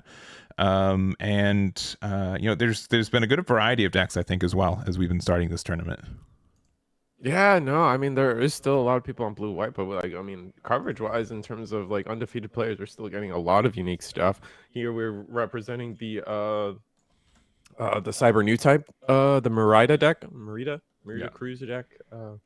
Once again, trying to see if we can get them to not win within 5 minutes. Yeah. And actually like have it back and forth with somebody would be fun. Yeah, and it's against a not spoil it. We're gonna be watching a Xeon deck against it too. So both players are 2-0, and we will get that set up in just a minute now that they've sat down and I know who's sitting where. So I'll get that set up. But percentage-wise, I did just look it up. How many people do you think is on blue-white today? What's the percentage? 50. Correct. 50. Yeah, that is correct. Actually, it is. Holy. Is 30. Pretty much. It's 33 out of 64 players are on it. One off. Yeah. Don't you hate being right? Yeah, it's tiring, man. Sometimes I want people to just correct me. Yeah. You're like, dang it. Well, I guess I live another day. How am I gonna get YouTube interaction when I'm always right? Yeah. He can't be stopped. But all right, so it looks like we rolled either a 5 or a 10 on. I'm almost done setting up. Give me 1 second on that. Trying to see which player is going first. Honestly though, the EX resource. If for anything else, I think my favorite part of it is being able to instantly tell who's going second. Yeah, that is actually really nice, actually. Yeah, because we don't really get. I mean, we kind of get that with One Piece, right? Because you can kind of the Dawn you can see it was on odd curve, even curve, but yeah, generally speaking, it is nice, and I am pretty happy. I would say. How would I say it? I want to be diplomatic about it as usual, but I don't think that the demo decks and starter decks, I don't think they were a complete accurate representation of what the game was going to look like once we had constructed. I can agree with that. Which the demo, which is not surprising, but there's a lot of truths in those format that are not true in this format. And I think I can agree with that. Absolutely. Generally going second was so good in those formats. And I think in this one, it's still maybe like a little bit better, but it's evened out a lot. And there's a lot of decks that really do prefer to go first. Absolutely. But while our players are still going through the early phases, how do you feel about, One Piece? You always get to play a Dawn ahead of your opponent, right? Yeah. That's the idea. But here, you only get to do that once as the turn player or as the player on the draw, and then you're behind for the rest of the game. Yeah. Or you're only barely even for the rest of the game. Does that work out for curves better? Or because you're just talking about One Piece as the even and odds curves, but that doesn't really exist here. Yeah. It's just really depends on. I think the only thing it might make a difference for is like on green you want to ramp up to something to like wing, which you can do a little bit easier, I find, with the EX resource at times. But in this game, I think it's more so. How I say it, but like you can sometimes have to use the EX resource so you don't get that extra benefit. But we end up playing our base here. This is going to give us a +1 AP to our Din here, and that is going to let us get rid of that EX base, which is really nice to do on this third turn or second turn. Always being able to get it off the EX resource or EX base off the board early as possible is always a great part. Yeah. Also, shoutouts to the. I'm gonna make sure chat. You guys can correct me. Upia. You guys let me know the correct pronunciation for it. But a lot of fans in chat. We saw a lot during their 5-minute game last round, so they're back. Let's see. Up high. Okay. Up high. Got it. Oh, probably more like up high. Yeah, I see. Up high. Up high. Yeah. Okay. Understood. Thank you very much. Up high on these tables, table 2. So we're going to get off clap everybody. Yeah. The stream has peaked. It's downhill from here. Yeah. But we did use our gym to trade with the Jin, and then we do have the Link with the Char. Mm-hmm. Very strong card, being able to get rid of that base here. And yeah, this is I think it's going to be a really aggressive matchup between the two of these, which is We're gonna be able to expected. go back and forth. We've cleared body for body so far. Let's see if our Kshatriya player is gonna start seeing some cards. We see a lot of blue in the hand. Unfortunately, being able to reveal that to us. I do see Amuros. I do see Show of Resolves. I feel like, if anything, maybe like looking at what the hand is looking like, we might have to just resolve the Show of Resolves right now. Yeah, but this Nothing Zaku else 2 really. is really strong here. It's currently a 4-3 on attack. It's a 5-3, and that's Prime a little maneuver bit as tricky well, I for us to believe, trade right? with.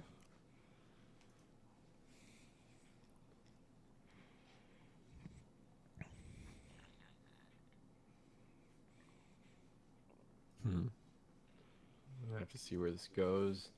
I just don't think we have like Gundams in our hand or units in our hand, but we do at least have a gun cannon. Gonna link the Amuro, I believe. Oh, that's just so unfortunate, though. It was a 1-for-1 trade, but also it means that they get to likely draw a card off this. Oh no, we're going into shields. Okay, and there's going to be a Rick Dom there. We're going to use the EX resource. We're going to play the gun tank, get 1 damage on the Char's Zaku 2, and pass from there. Interesting. Interesting to that. That's a pretty strong decision point that like you probably go back to later. Is it worth attacking into the Zaku, or is it worth just offering more just pressure onto your opponent's shield? Like you Yeah. guys both know you're on like color blocker light colors. So it could just be a race and we just ignore each other's bodies on board. Yeah, because it really sometimes it gets into a game of chicken where like, well, both of us can trade, but I'm not going to beat you. I'm going to hit your shields first, which that could give them advantage, but it could also put you into closer to wing. There's a lot of like trade sequences you have to really consider in these spots.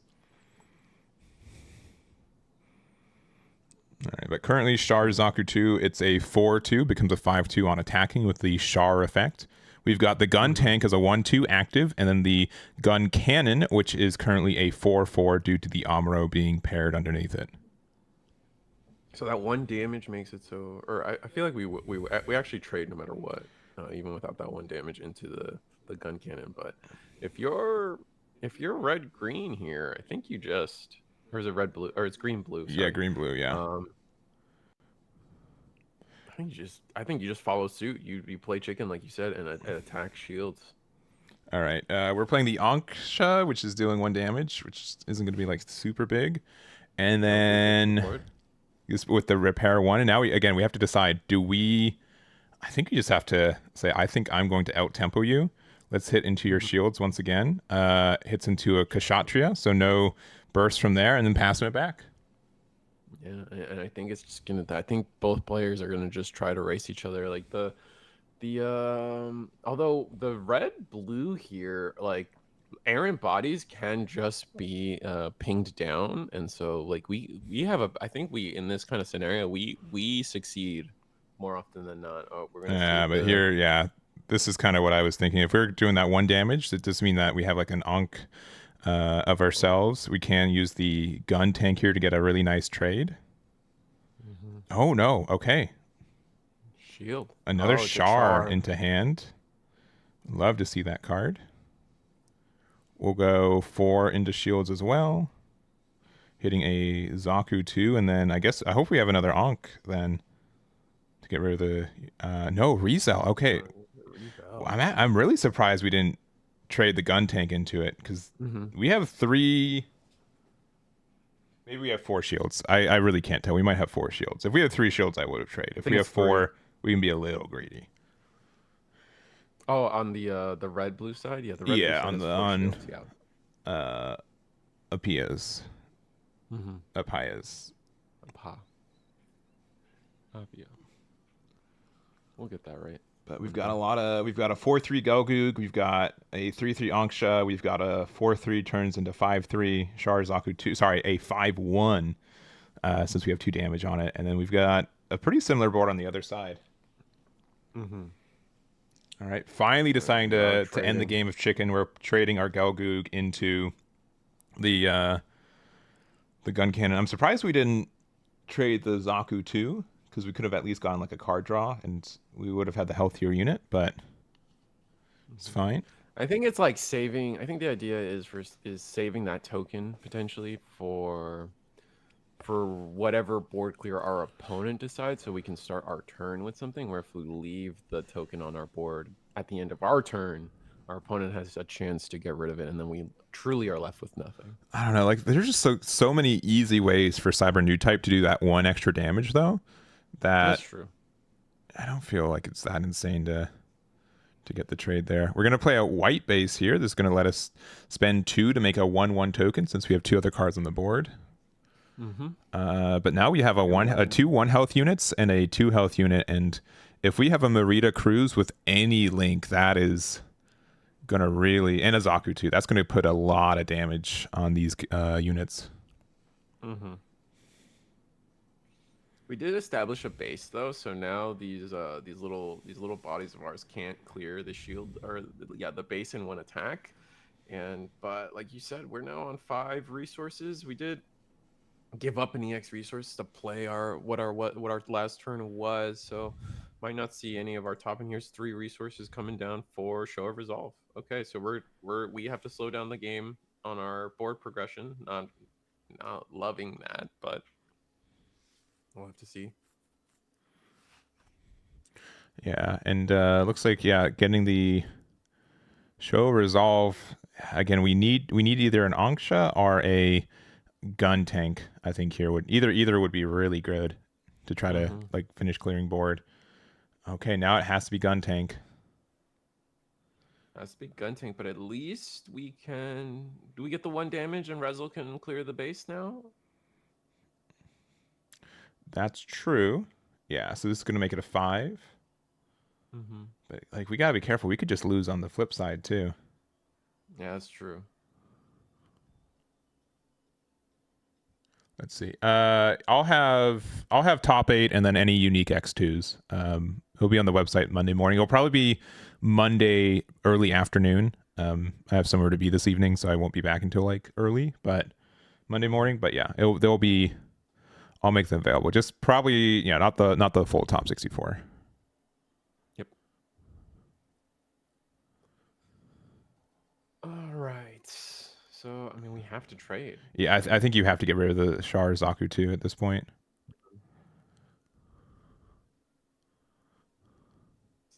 Yeah, if you don't have a way to... Oh, no, really? I get, like, not wanting to give your opponent another unit, but... this being able to just clear this base for free is really tough. Exactly. Because the Zaku 2 doesn't do it by itself.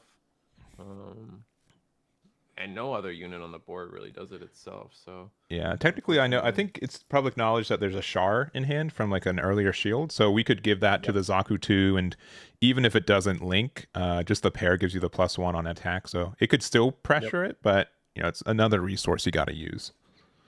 Yep. And we're gonna attack. Oh, that's a lot. Oh, wing also. All right. With hero. Oh, this is that's game. That unless there is a base here at the end, this will be game. There's Amuro. No base. Yeah, and that's gonna be it. Yeah. We've got Daniel with their version of the Wing Xeon. I don't who knows what would we name this right now, but really aggressive. I'm so Char Zaku 2 surviving the entire game was a bit unusual. That might have been a mistake. Yeah.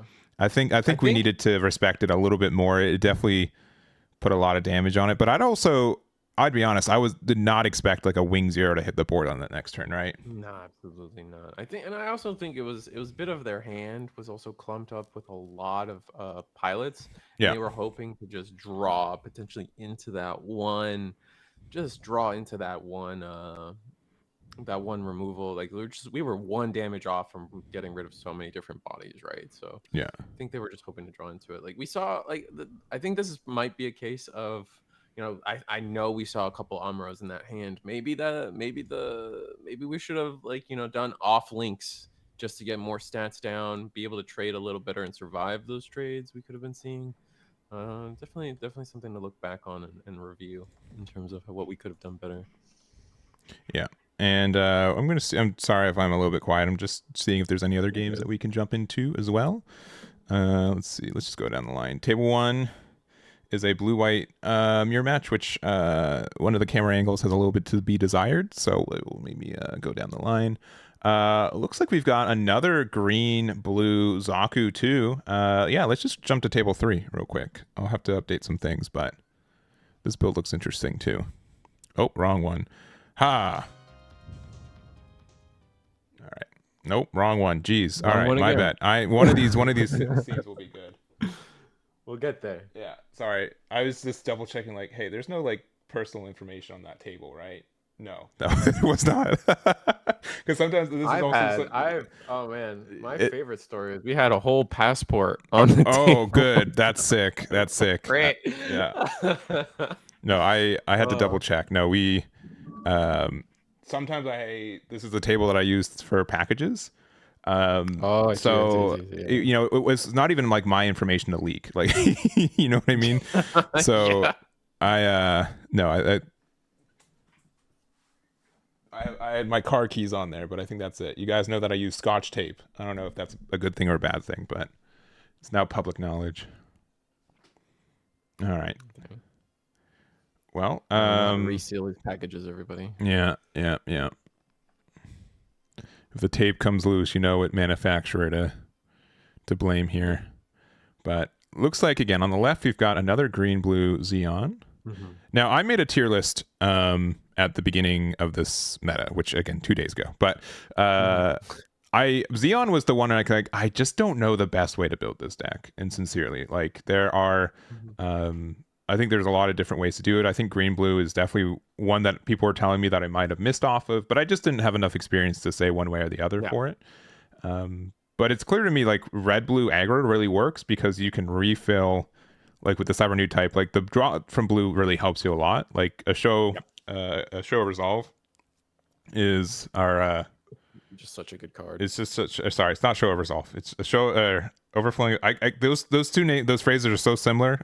No, it took me months. To get there. Show resolve is blue, overflowing affection's white. Draw 2 is good. I don't... That's yeah, there we go. You have to discard a card afterwards or not. It's pretty good. Yeah. All right. A little bit of a camera reset, but we'll get back to the full quality here soon. Yeah, no, and it's tough to make a tier list of this game. I feel like right now it's just like it feels like the entire meta is controlled by blue white, and I'm not trying to say like, and by no means is that a affirmation that blue white is the tier 0. Yeah. It's just like you see, oftentimes I see so many decks and they do really well, like these, like, blue red rush or blue green rush. They do really well into most decks, and they just completely fold to blue white. And then so many people on blue white makes that deck unviable. Yeah. And it's rough. I think the thing with blue white is that it is a deck that it just has like the consistency, more consistency than I think most other decks in the game, especially since like all of the pilots that you use, nothing like besides like the one linked attack, you get a lot of benefits just from having a pilot underneath a card. A lot of the pilots that they use are generically good, and a lot of the units just generically get when paired effects instead of when linked effects. And so, there's a lot of situations where I like, well, as long as I find a pilot. Yeah. And apologies on our player on the left. Their internet has just stopped working consistently. Yeah, the table in general is just dying. We are attacking into life here. I'm not actually sure what cards they are. I think it's not the G Sky Easy, but it's the blue G Fighter. It's G Fighter. And then it looks like I think we put a Galgoog, just a generic one. Yeah, so this looks like a breach high maneuver build of the deck, because the deploy, you just give any of your white base teams high maneuver, so it can be a copy of itself. It links with any white base team pilot, so it can be Amuro. But it looks like we cleaned it up anyways. I think our green white wing was able to take it. Yeah. So all right. Let's see if there's another spot to go to. Go back to us. Hello. Table 4. Oh, table 4. I love table 4. That one. Maybe it's my internet that's just unhappy. I can accept that. No, it was me too. Okay. It was me too. Yeah. Table 4 is a blue-white mirror match. I'm going to just go down the rest of top 8 tables real quick. Yep. Let's go to table 5. Table 5 Let's correctly go to the table this time. Hey, look at that. Hey, I know my own buttons. Yeah. Well done. Well done. All right. So this is, I think, a pretty standard match at this point. Blue-white versus a green-white. Actually, this could still be green-white blocker. No, wing. all the colors are on board. You see Amuro on the... Oh, you're right. You're right. Yeah. Mm-hmm. Amuro and I think a Bonager. So I'll say this is a link. Unicorn one. I think the other one, yeah, because it's the yellow when linked effect. Yeah. All right. So yeah, this is going to be Unicorn versus Wing Zero. Looks like Wing Zero's in a pretty comfy spot right now, but I wouldn't say like blue white is on any kind of back foot right now. So we'll have to see how this turn plays out. I don't know where we're at in the turn order. I guess we have already attacked. We've already done all our attacks. Mm-hmm.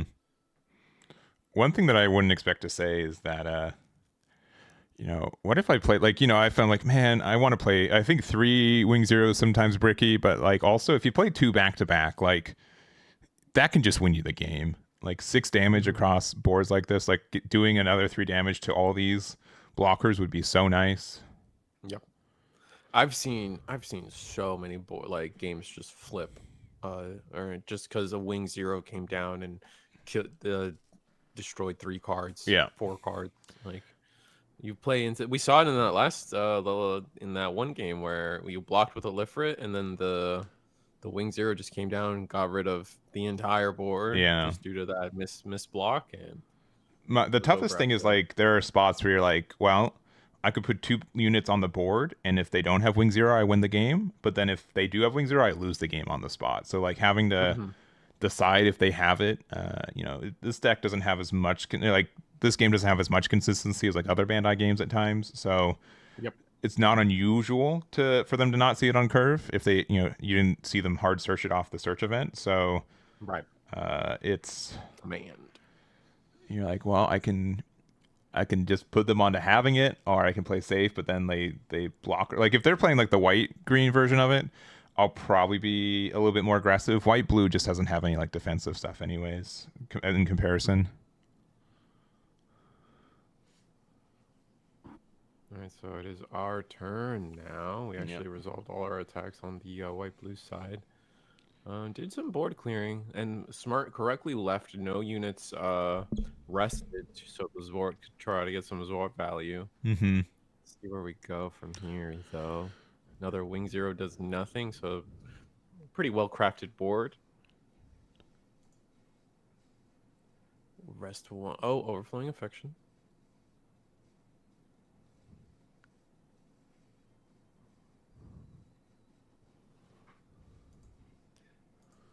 And we're gonna discard a duo. So either a pilot heavy hand, where we don't feel like the duo is gonna do much work for us because we have too many of them. A health scythe coming down would be interesting, but let's probably see some attacks resolved before anything. We're gonna attack, see if we somehow bait out any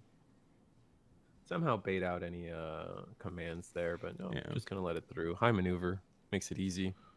Yeah, I really wish, I don't know if it'd be broken or not. It feels bad though that duo is only when linked, even if it's when paired with Operation Meteor. I think that would be fair. I think it would be fair too. it is weird because there's not many pilots that like have to be a link pair. Yeah, and I just don't feel like the effect from Duo is good enough to restrict it to just a link, you know? I agree with that as well. Maybe if first strike was also a defensive keyword, then I could start justifying it. Yeah. Sorry, Duo's effect is you just can't get AP reduced. But then its link pair would be Health Scythe. Yeah. Okay. was I like, understand what okay. you're saying now. Yeah. You know what I'm saying? Yeah. Yeah, it's just like a bit unfortunate. I don't know. Wing is like the only one that I like know enough lore wise where I can be kind of confident to know what I'm talking about. Yeah, of course. And I feel like it's the one that really emphasizes that these boys are, you know, borrowing each other's mobile suits at times. And I don't find that reflected in the card game as much as I would want. Yeah. I agree with that 100%. Like Death Scythe, like having like the when paired with any Operation Meteor card is fine, like right, it works towards it, but everything else is just like it's just a generic stat boost. It doesn't get that much extra value. All right. Well, we're just casually we drew 4, discard 2, and then drew another one off the base, and now we're searching again. What are we looking for? All right. Another Wing 0. Now that we don't have time to play it. All right, regular Wing, and we're going to pass from there.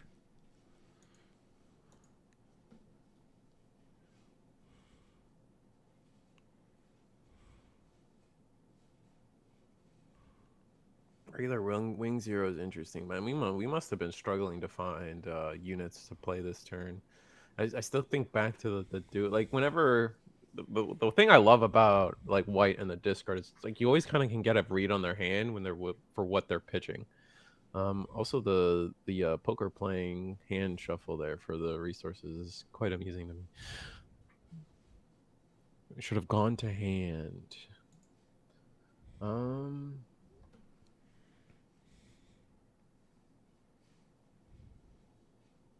We'll see. But yeah, no, I'm excited for I am excited for the next set as well. We do have the announcement of Iron Blooded Orphans. A lot of people love Iron Blooded Orphans. It is going to be our first step into purple as well, which I also think like set 3. They're already revealing set 3 stuff, which is I think Gundam 00 is also going to be purple based, which is exciting. Yeah, and they revealed this weekend some Star Deck 6 stuff, but we haven't seen Star Deck 5, which I guess makes sense because it's purple, right? I think they want to probably do like a whole like here's purple as an identity. Yeah.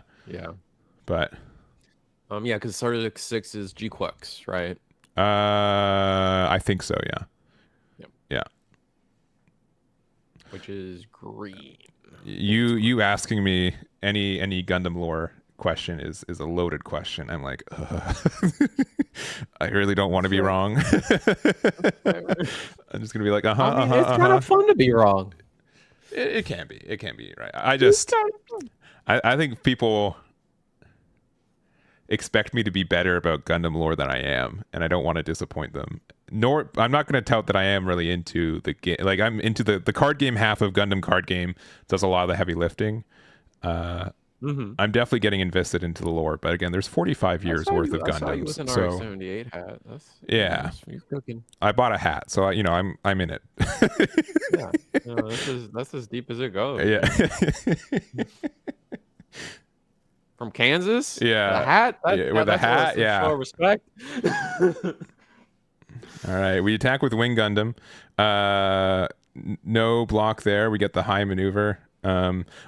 With me knowing that they got Wing 0 to hand, I don't know. Even Perfect Strike doesn't even trade with it. It's probably it's just unfortunate. I think we're running away with this game right now. Yeah. We destroy our own Zwart.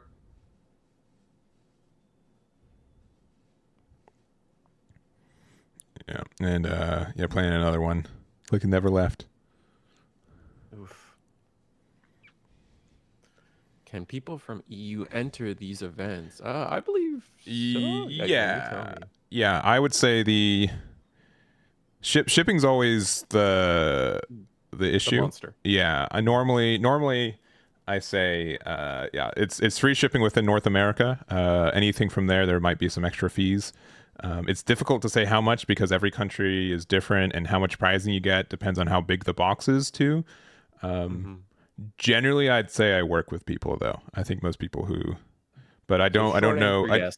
I never get like a confirmation that they get the pricing, nor how much the fees were on their side afterwards. If someone tells me that they haven't reached it, I send you tracking, but I've just yeah, from there.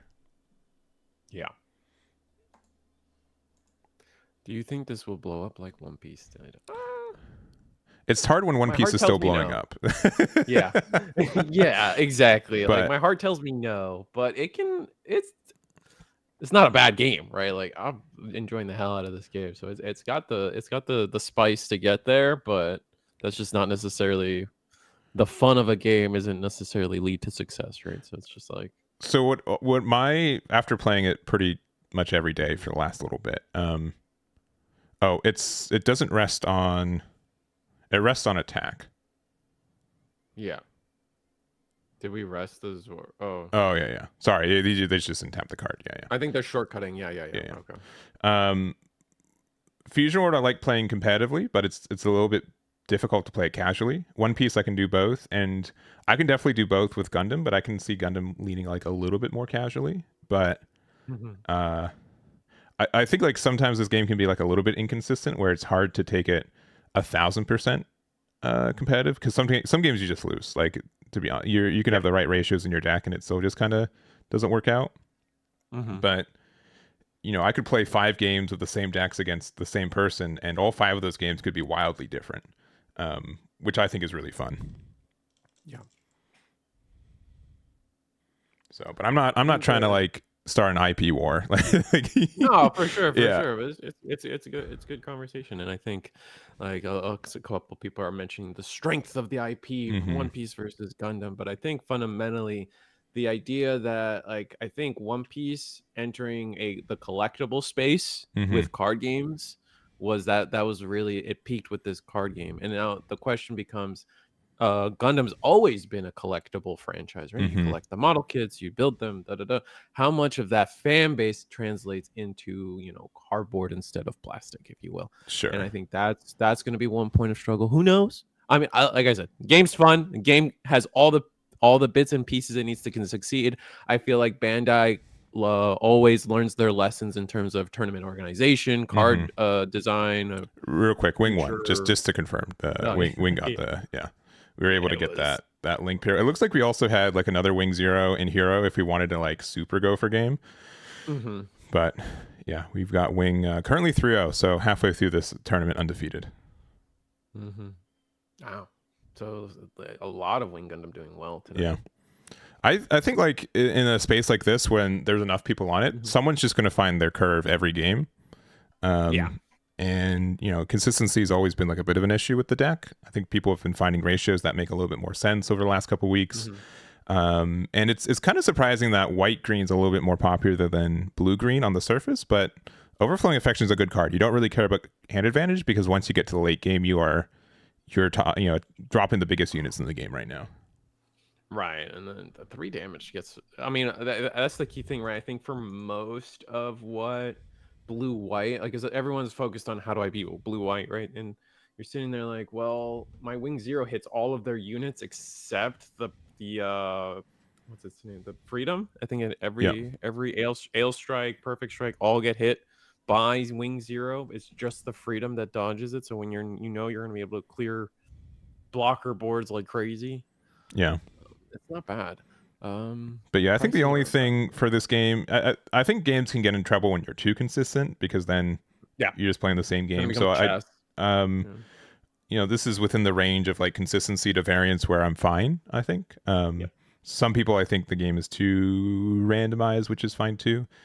The only thing I don't like is that currently for a game where we're so pilot centered, to get like our masked effects, there's only I could be wrong on this immediately, but there's only like one viable card that hard searches pilots, and it's the Operation Meteor one, the green one for that deck.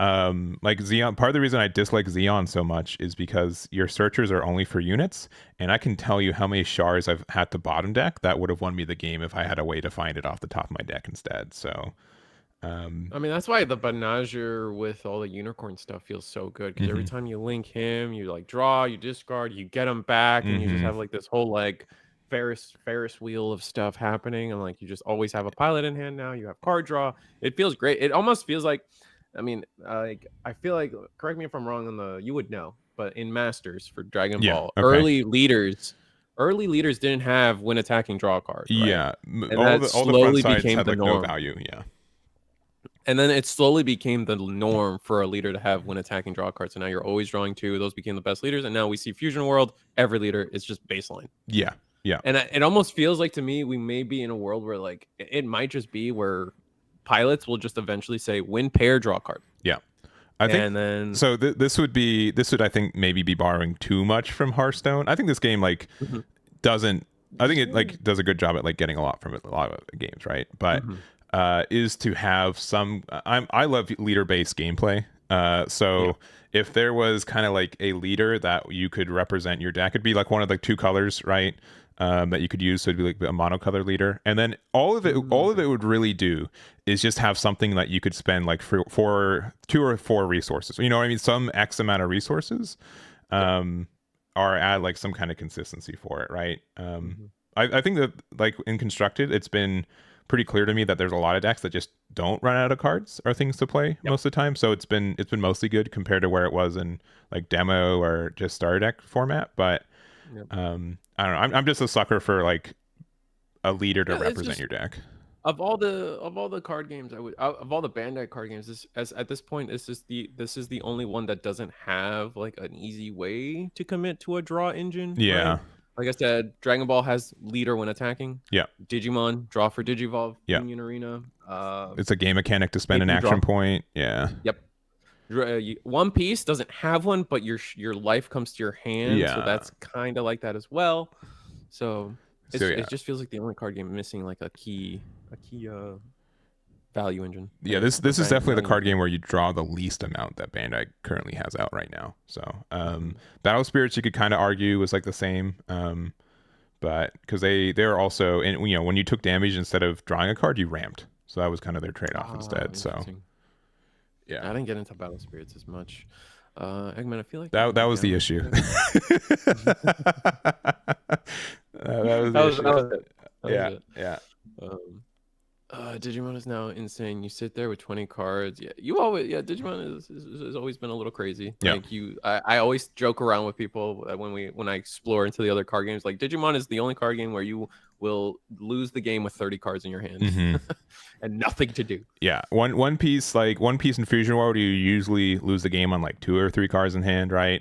Or you know, like that's not unusual. Gundam as well. Gundam as well, unless you like use Super Brick, right? Like generally, the aggro player usually loses because they used all their cards and they got stopped. But yeah, specifically the Digimon is just like, I don't play it as much anymore, but I'm like, man, I have 15 cards in hand and none of them are playable. Like, none of them are the card I want to play right now. How is this possible? Meanwhile, this is like I see in chat too. It's just like it is interesting that like we're back to a no leader game, and I feel like leader games have been kind of like a mainstay for a while. Here, one second. At least competitive. Like I think we had Union Arena, but like it feels like a lot of card games, like you said, Hearthstone, Shadowverse, all coming out. Sorry, there's no way Freedom Gundam's $50 right now. That's insane. That's base rarity? The base rarity one. Oh wow. Yeah. The LR plus is 70. Like that is insane. It started That sounds like it started Friday. You could pick them up for $20 on release day. It's tripled since release day, which is insane. Wow. Yeah, I mean, if I'm not a big, I don't think either of us are really big into like Market Watch. Content. Yeah, but I would have said like if I had to put my money down, buying your cards day one is probably the best because that's when people don't fully understand how allocation really went, which it's not super great for most people, but yeah, no, like you're definitely gonna see some cards like get flipped real quick, and then suddenly, like next thing you know, like I remember, like One Piece. We keep comparing it to One Piece. You're a One Piece channel primarily, so Yeah. like Zoro's secret rare or super rare Zoro, he Yeah. was, and Law as well. I think both of those really cheap early on, but then suddenly, oh, they're all, triple the price of what they were day one, day two. Yeah, it's Fusion World had like a little bit of that, but then I think set 2 the meta was pretty bad, so a lot of people kind of jumped out of the game, which is good for prices, but there's some consequences to that outside of that. One Piece has been generically pretty solid. I think like the biggest thing is that Bandai does a really good job at like their first set being like a cornerstone of like staple cards for a lot of colors, and honestly half the staples are not LRs. I think there's a lot that are just like commons and common rares, so it's fine. But yeah, freedom being is gonna be $50 is crazy. I opened up 5 boxes. If you do the math, 6 boxes is enough with good precision to get a playset of every ILR. Freedom is the one that I did not get a playset of. But I did go rough. Yeah, so I only had 3. I ended up going to a pre-release, and that was one of mine. I'm like, this paid for the pre-release by itself, so I'm good. Yeah, nice. That's not, like it is interesting too, though. Like this is one of the first Bandai games without a secret rare slot. Yeah. So instead, they give you the extra. Now it's a box is 2 alt arts plus a resource. I think it is, right. So that's interesting. So like in terms of like rarities, like I don't know, oftentimes we can have a secret in all the card games for Bandai. The secret rare is always like either it's the worst card and you don't need any of it, or it's a mandatory 4 of and you're crying. Yeah. I'm actually I'm really happy they didn't put a secret rare. I think it showed a lot of restraint from their side, but also if there was like a mandatory 4 of secret rare in this set one when it's already so scalpy, like that could be really dangerous. So because you could already tell, like I feel like in this set, like the secret rare slot would have gone to both justice and freedom. I think honestly I'm pretty sure there was a discussion to say, okay, do we make Unicorn Destroy Mode a secret rare?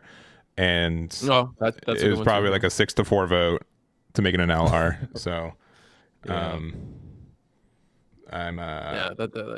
it's probably that card. And I don't know this verbatim. I haven't looked into this because I already got my product. But I know there's another print of stuff sometime next month as well too. So that's good. Yeah, I think that's good too. The rat race in the beginning is never particularly fun for me either. So I do like to see that they're again learning from their previous endeavors and all the success they've had off of that. Yeah. But yeah, Bandai's generally been my opinion for it after covering these games for almost a decade of my life is that it's a high risk to make a new card game. It's just you have to there's a lot of overhead cost. You probably won't get a profit for the first couple of years with it.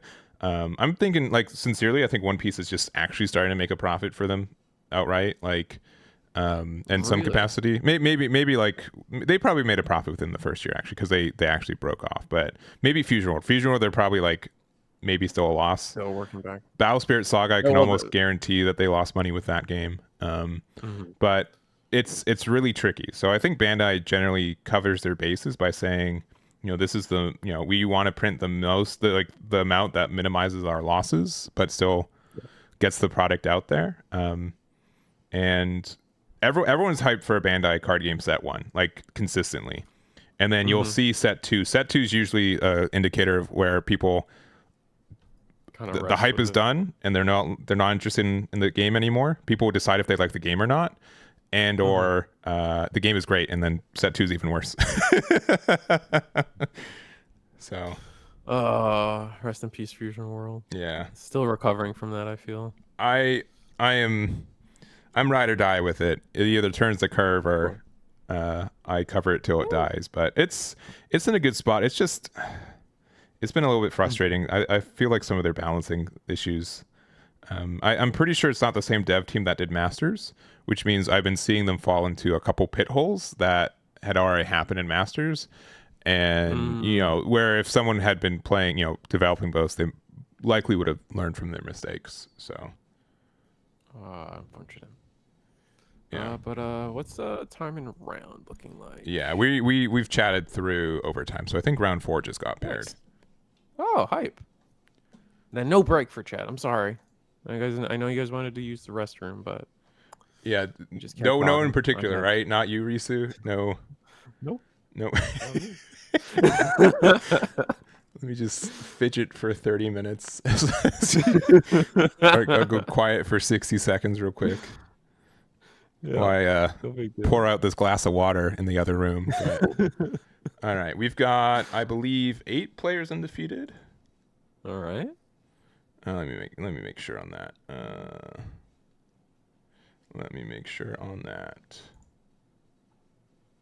We have 8. So let me make sure. I can't really. I don't. In this game in particular, you can't as. I don't want to just like spoil what people are playing because it is sincerely. It is part of the mystery. Yeah. Yeah. For sure. But if there's any decks that I want to see. We got some unicorns. We got some wings.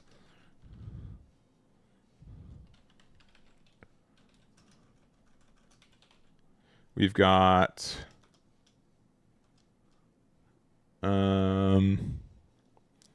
yeah, a lot of blue, white, and wings. I think that's mostly what's undefeated left.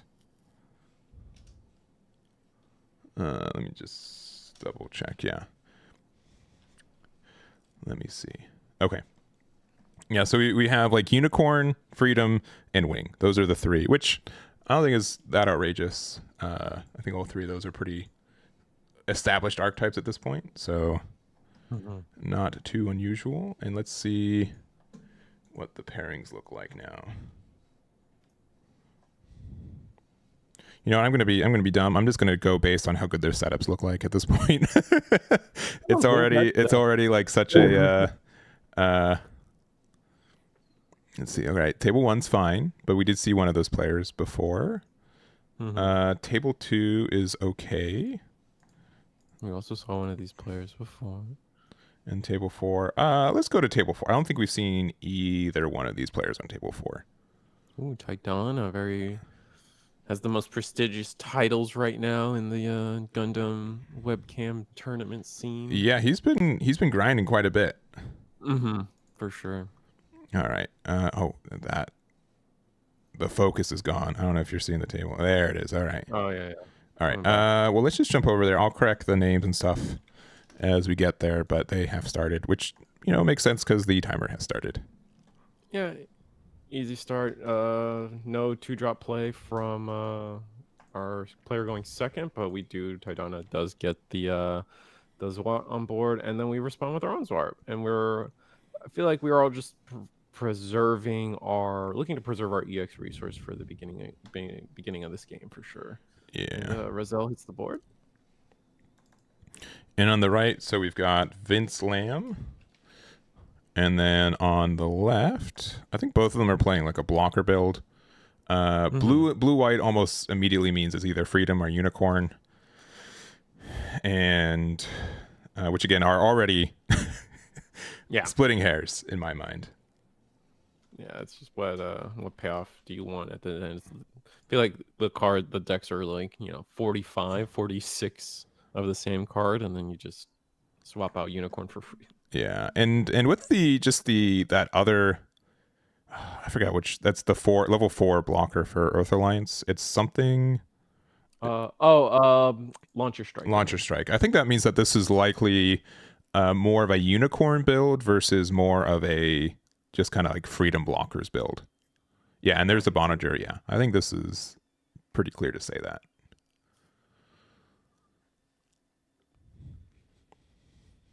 Rest another 3. Is it going to be a show of resolve while we have the time to? Yeah, Ilfrit. It's going to be a Litfrit. Man, hey, being able to play a deck with both Rizel and Ilfrit, you can never be the worst deck in the game, right? Both those cards are. I think those are probably the best uncommons and commons in the game right now. I think. Oh yeah. Again, with the market watch talk, last I heard was like what Lifritz or one of these cards was like already like a couple dollars or something for people. Let's see. Are Or beta cards I could be allowed in talking regular nonsense. tournaments? Yes. Yes. Demo cards are not. And they say sample on them, or they say like sample or demo on them, and they say Mhm. strictly that they can't be used. But demo cards are fine. Yep. Beta cards are fine. Yeah. There's a couple cards that have like unique arts outside of the alt arts, and I think a couple of effects have been Reworded. the way that they're worded is different, but their functionality is the same. Yeah. Strictly, I've seen that with like Unicorn, but because we talked That was about a big one. yeah, when paired with link unit are linked with paired whatever. They've Yeah. corrected it. Updated for the new language. All right. Now Zawart just feels so bad though when you've got Rizal, because it's like, well, I could attack and then, you know, Zwart's always just looking for a clean trade every time. Yep.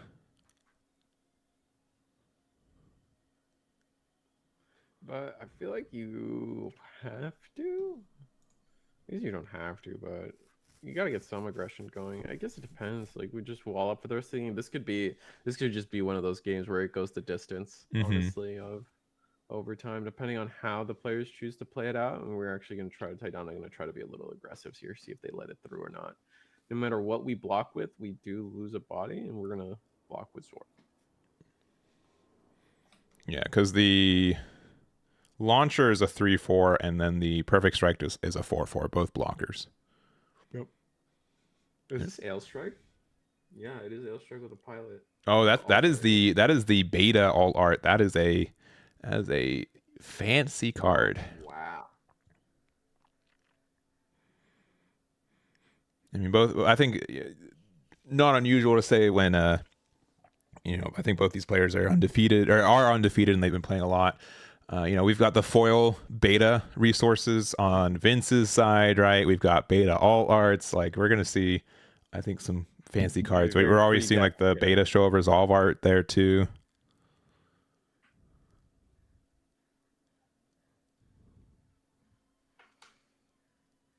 Is Risu's mic dying? Am I clicking or something?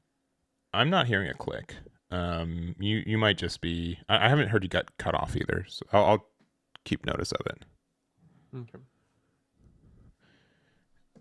Show resolve hits. Oh, that's the beta altar for show resolve as well. Oh, it is. Yeah. Oh, yeah. This might be a very expensive blue-white deck. We've got the hero full art, like foil resources, too.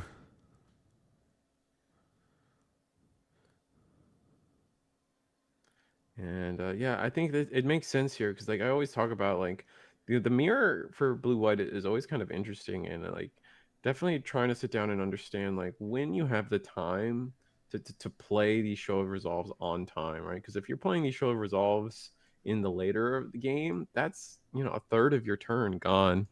I go super quiet periodically. Yeah, I have the automatic gain off, so I'm not sure. It might be something on your side. Oh, I see. Maybe. Let's see where I'm at. All right. I think I'll fix it. Yeah. All right. Our first freedom has hit the board, and another Zawart using the EX resource. Yeah, I think this is. I mean, we've seen this in beta format too, with maybe slightly different cards, but just like we both play blockers and then we just stare at each other like, yeah, how do we actually do it? I think both boards are kind of equal. Archangel's a kind of like a solid card. We don't have it with the Kira, so we're a 6/6 with the or the Bonager there, and it looks like we're gonna start the attack with the 4-drop or level 4 Rizal. Yeah, another trade with that Zawart. Yeah.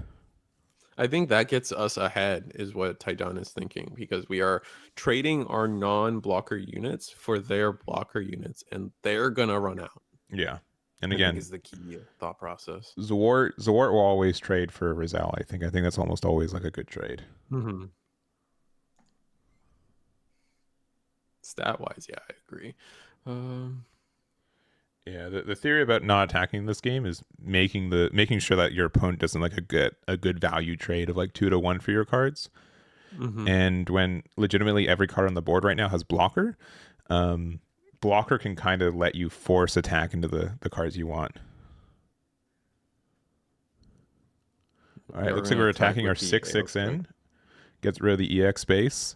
I don't think you really It's mind gonna be about nice. that because likely there's a base that you want to play from hand. We're going to play out another copy of Freedom, and we also use the Archangel to restand our blocker. So I do think Archangel can be like the mirror match winner a lot of the time because Absolutely. it just gives you so much pressure for free.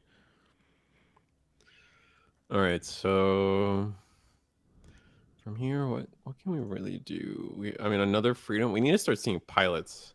I think that's like a really big thing that we haven't seen yet. Is no pilots from Vince. Yeah. All right. We've got the front row and the back. No, I'm kidding. That's not in this game. I don't want to confuse anyone. I'm surprised they didn't like at least have it set up for like if they were gonna cap the board to 6. For some reason, it's just easier to fit 6 cards in 2 rows of 3 than 5. Like maybe we're just trained because of One Piece to like five characters on board. One But Piece like is like the only game where they like people like use like the line, right? Mhm. Every other game, like technically Dragon Ball Masters does too, but like the middle of the board is like the combo area, which doesn't make it kind of make like I kind of like I'd have to show it and explain it, but Mhm. Bandai's just really good. Like, all right, here's this big square. Here's where most of your cards go. Just do what you want. Just do what you want. Yeah. Yeah. Only the only game that really cares about it is Union Arena. Right. And it really only matters what line you're in. It doesn't you can like people rearrange within the line whenever they want. It doesn't really matter either. Mhm. All right, we attack with the Zwart. We were able to do some. It says 4 damage. Should have been 3 damage to it. Yeah. This with the dice. Oh no, RX-78 paired gives 1 AP to Oh, I everything. see. So sorry, it took 4 damage. You're right. Yep. You're right. Mhm. You're right.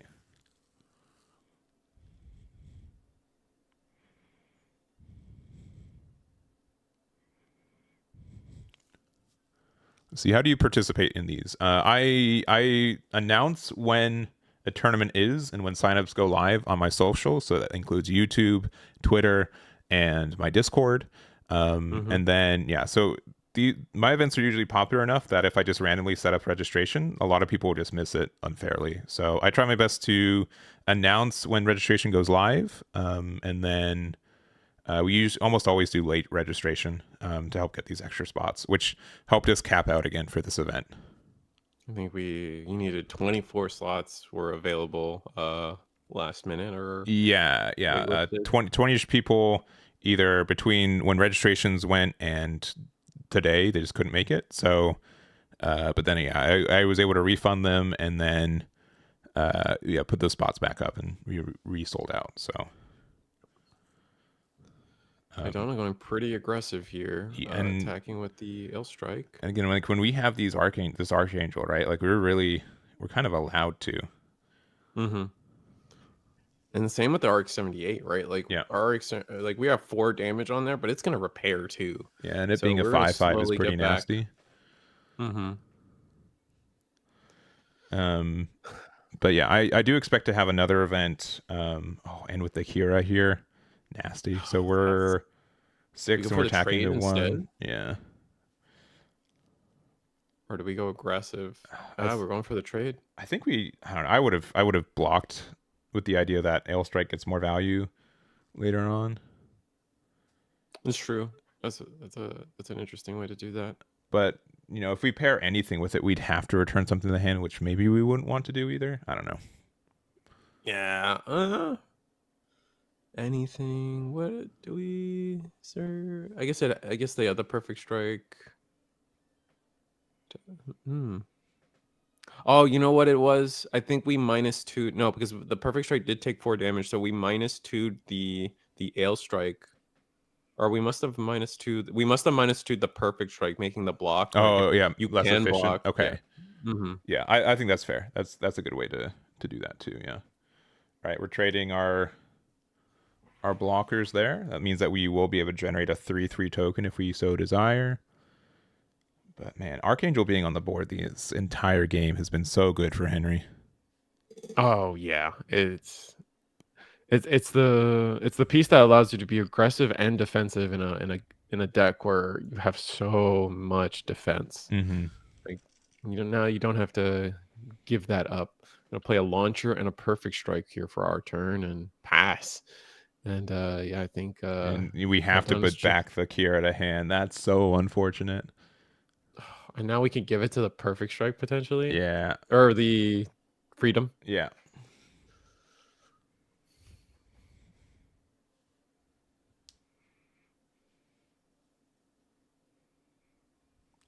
I don't think I finished this thought. I'll likely have another tournament in the next 2 weeks or so, like the first or second week of August. So I'll announce it. This was on a Sunday just because of I'm going to be at Gen Con, so I don't normally we do tournaments Tuesday nights. So this being a Sunday afternoon has been an exception. We'll do probably. If I look at my calendar, my guess is our tournament will be Tuesday, August 12th. I'll make a formal announcement for it, but that's generally when I would expect to. Same event. And we'll start generally start around 5:30 PST, and these events go 3 to 4 hours. So generally that means we can finish within like midnight EST time. Wow. And the double perfect strike with Kira pilots is disgusting. By the way. Jesus Christ. Yeah, we are. It's just so nasty. And to stay up to date with the tournaments, it's join your Discord, follow the website, and follow you on Twitter. Yeah, and YouTube while you're at it. It's just while you're at it. Yeah, might as well. All right, getting the block there, and it already had the -2, I'm guessing. So I think this is just to kind of force us to have like a really good trade at the expense of the Ilfrit. Now perfect, or I keep calling it perfect, freedom Gundam can now attack into whatever our heart desires. Yeah. All right, thinking about Debating on the block, yeah. And restand and just pass from there. And I think you should. There's also they're thinking about attacking with the other one, I think. I mean, you gotta there is a world where you kind of just have to start getting aggressive, putting your opponent to 4 life to where putting your opponent to 4. Oh, they're gonna pass. Okay, I was gonna say putting your opponent to 4 life while you have 4 bodies on board and putting them on like, well, I can't lose to a link pair. Oh, but we finally get our own Archangel. Probably a little too late, but yeah, I agree. Like, what are you like? What's these high level cards are just really hard to interact with in the game right now. Like, what is your the only card that could interact with one of these Freedom Gundams is the Witch and the Bride, and that just puts them back into your hand, right? It doesn't even bottom deck it or something. So I think that Henry started the game with really good tempo and was able to tempo out, and it's I don't think the game's over in any regard, but he's just in a really good spot. Going to -2 something. Probably one of the Freedom Gundams, but it's just the board is just so gross. There's no good trades that we can feasibly do here. Yeah, because Unicorn, not Unicorn, sorry, just regular Gundam, right, is a 5/5. It's one of the things we can attack into. We're getting another -2 here, but when there's blockers to redirect attack, the minus feels so much worse. And I think we're splitting up the -2s, so the Kira -2 is probably going. Each of the -2 is probably separately hitting the freedoms, and then we are going to block with one of the more healthier freedoms here. Yeah, so we take 6 damage there, so we're down to 1 HP. Ugh. Now, and because of that, we can't play. We can't play a perfect strike, because we're just gonna give them another. We were just gonna give them another the perfect strike or the freedom back to hand with the Kira pilot. Yeah, I've been really wanting to put Angsha's in these decks. It's a blue card. It's good for like the mid, and it can just get that trade sometimes. Like being able to use this to get rid of freedom feels really good. But RX-70, we've gotten so much value out of RX-78 as well. This game like it's just perfectly. It's functionally taking no damage at this point, right? Yeah, while also granting all of our units an extra AP. We can see things like just all the trades just keep going in our favor. We're just perfectly tempoed out on Taidana's side, and playing the board does not get better than this. Looks like we're gonna show a resolve. Yeah, just casually drop a $500 card real quick. Draw 2. Is that really what that's at? That might be lowballing if I'm being really honest. Jesus Christ. Show of resolve. Survey says okay, it's only at 350. All right. It was a high ball. All right. Probably because it also got an alt art in the main set. Because I know Bonager is like 500, and I think part of that's because Bonager didn't get like an alt art in the main set. It got like a promo alt art, but like not the same speed. Ugh. And because of the double freedoms, we -6 AP from the freedom Gundam, and just take no damage on the recourse, leaving our unit with still 1 HP, making it still awkward for us to play perfect strikes. And we're being, I would say, understandably like defensive. I don't know. Like we can turn everything sideways. Like what's the real punish here? Like yeah, another Archangel is good, but if we're not going to end the turn with any rested blockers, like that card doesn't do that much. I feel like Archangel only really works when you're already ahead. It like pushes you farther ahead. All right, 3 blockers. We're scooping. Oh, that looks like a scoop. Jesus. But yeah. You have to return the 1 HP perfect strike to hand. Yes, that's mandatory. Here, real quick. Or maybe it's not. Maybe not. It's not 1 HP. Did it have? I don't know. His camera has 6 damage on it, I think. Yeah, I think there's a cure underneath it. Here, 1 second.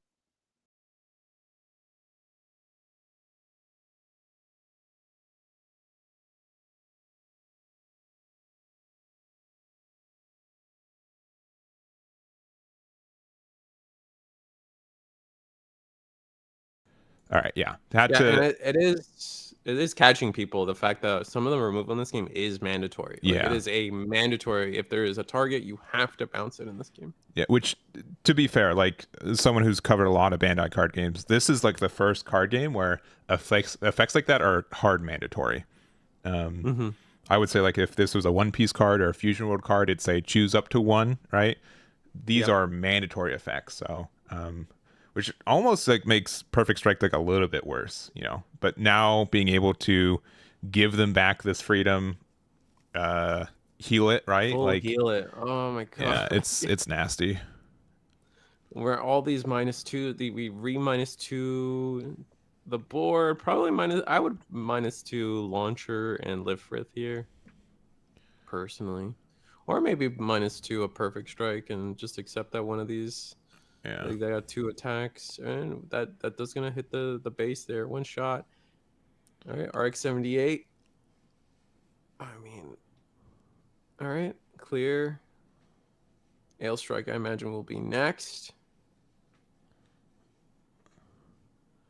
Yeah, Amara on hand, okay.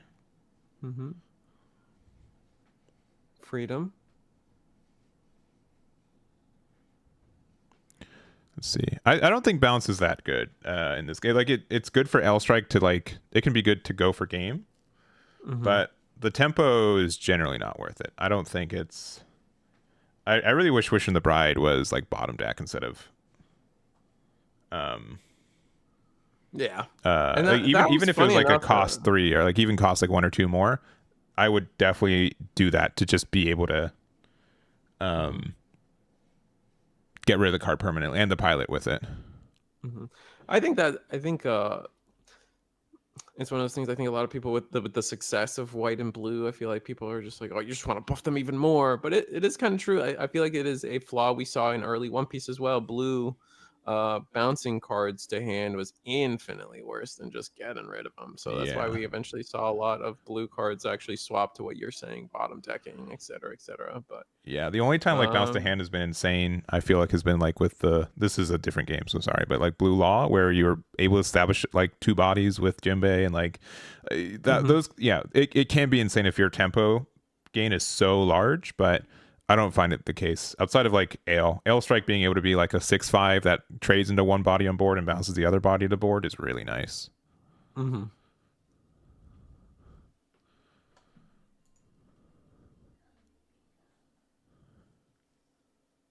Yeah. Also, putting the pilot back in the hand is nasty. That makes it way worse too. Mm-hmm. So we also have the aerial here, which we don't see this 6. one as much, right? Yeah, I forget. This is the one that also has a main main effect to use some resources for an additional effect. This is the one that just has the when paired, you give something -3 for the turn. So it's a slightly what the perfect score 6. You're right. Oh, I see what happened there. Permanent score 6. Jesus. I replaced the wrong card. I'm sorry, guys. Don't look at me. Don't look. Look away. Look away. All right. It is, this one. So I think it's like good for I think the card is fine, especially if you're already playing Soletta, which we are. Mm-hmm. But if you don't have freedom, I think this is a great card to supplement it too, because it kind of does some of the same stuff, but yeah, it can be tough. Looks like we're looking to keep trading or launcher strike and clear the freedom. But with I think we have one shield left, no blockers. I think that's their hand. I think we just attack and we concede. Yeah. Okay. Yeah. Gotcha. All right, Henry continuing to do well. Currently 4-0 with blue white. Could have I think it was like unicorn, but didn't have to be unicorn. So there it is. There it is. All right. 2, 4, 8, 16. Let me look at our other 2 undefeated tables.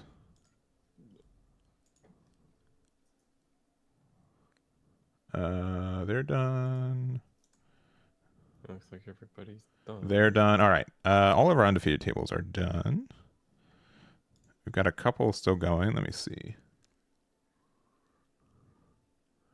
Let's just go to table 8. I think both these players are 8-1. One second. Oh, I love the playmat. That's so good. Yeah. Here, let me. We've got 2 more rounds. 2 more rounds left.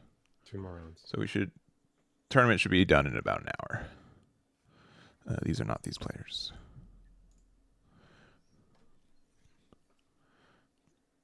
All right, we've got these. Hey, also real quick, thank you guys for using the website and the tools and everything. It's probably a bit vain to say this, but I've been going through a lot of events to a lot of local stores, and I know what the proxies on the deck builder that we use looks like, because it just has that big fat proxy in the middle of it. So it warms my heart a little bit to see people, being able to use the resources for the purposes they're for, and helping out people get into the game. So if you guys have any feedback for anything too, you can always let us know.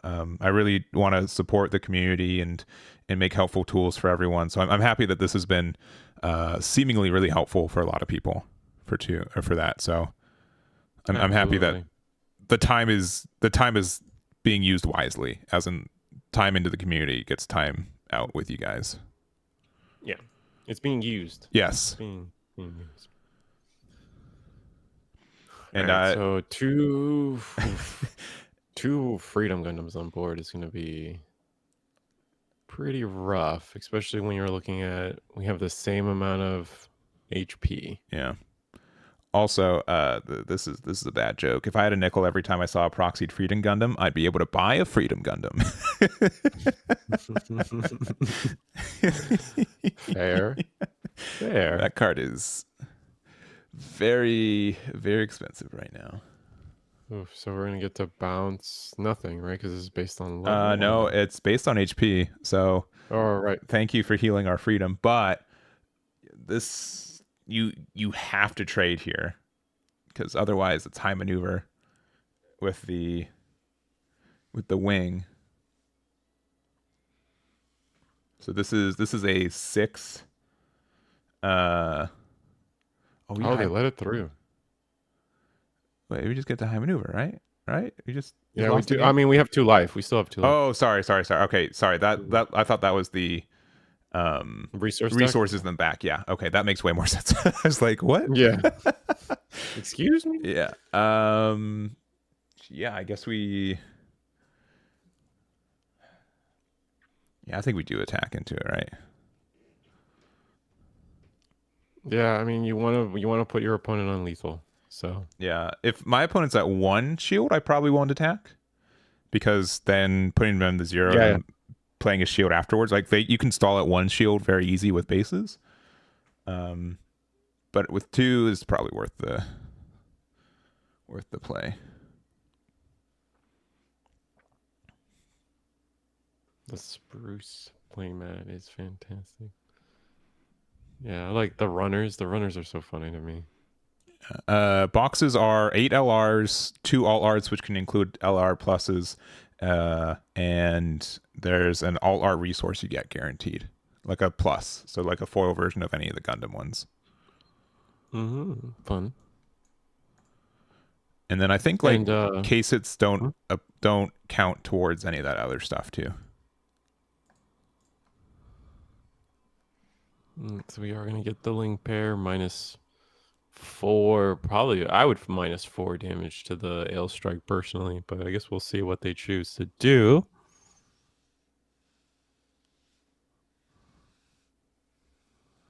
No, I think we have 8 undefeateds. Yeah, so we'll go into next round with 4 undefeateds. So yeah, we'll. I don't think there's been any pair downs. No double losses. There's no ties in this game. Correct. And there are like some end of time, like double loss is going to be, I think, insanely rare. You have to have the same shield count and same deck count. Yep.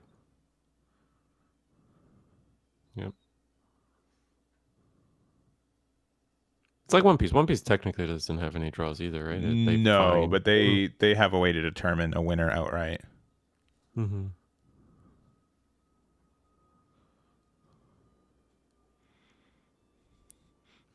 How do you feel about the double loss? I feel like the double loss incentivizes people to not play for time, which is always a wonky strategy. This game's just so weird again. Like either a game takes 30 minutes or 10 minutes. There's not like a good in between.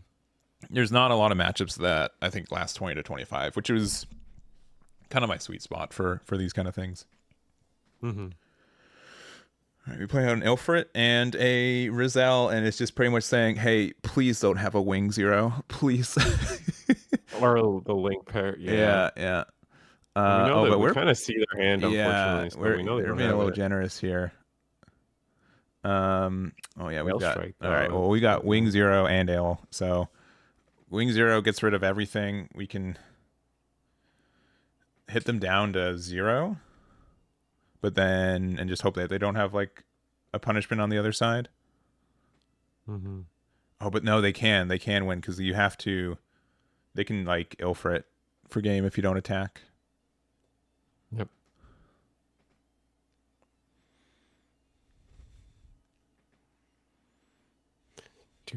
Bases do count for your shields when it comes to the time rules. So it's cards in life. I think is the way you guys want to think about it. Think about it in terms of cards in life. Or cards in the shield area, I think. Yeah. Yeah. Oh, shield, yes. Yeah. And yeah, to confirm the L strike should also take 3 damage. Also. Oh, okay. So we're gonna attack into the shield. It could be also into freedom, yeah. Here, real quick. Okay, and they gave it, I guess, a reduced 2. Yeah. But it does have the 3 damage on it. Yeah, it should be, yeah. Yeah, I'll make sure that they know that.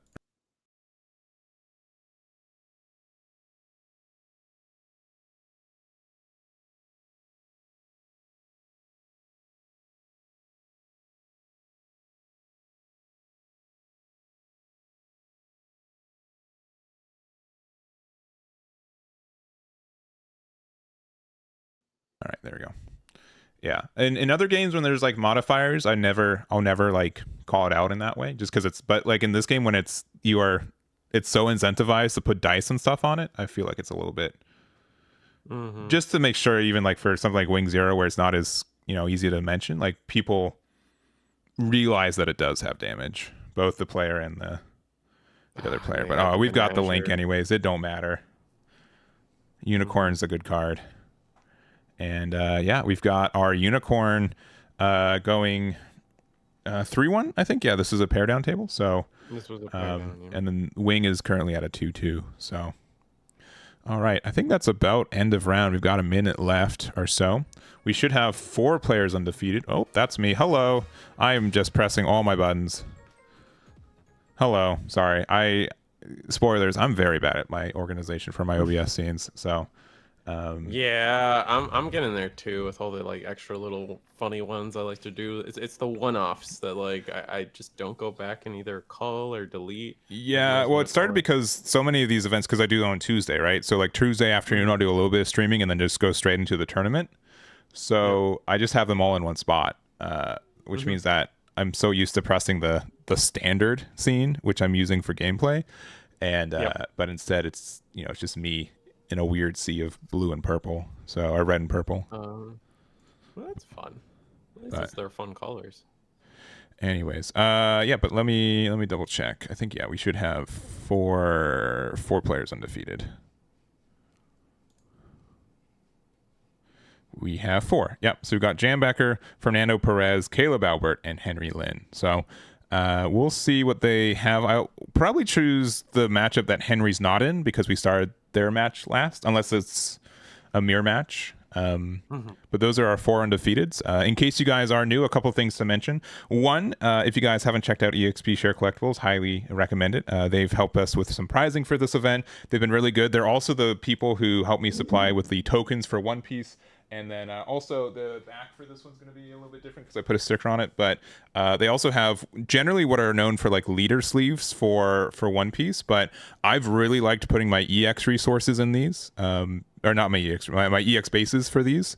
Leaders. Yeah, because you just flip it over, right? It's also like a hard back, so you can like usually I'll grind like 6 or 7 games with someone, so I can just flip it, inherently for it. So that's so cool. Yeah, I've been really enjoying using it for that. So make sure to check that out on either their store or my store too, since they supply a lot of that stuff for us. I also want to say that deck list for this one, top 8, will be on my website Monday. I'll say late morning, early afternoon, but it will be out there, and I'll make a video for it too, and I'll do my best for data for it as well. So, but yeah, I'm really happy we were able to host this event.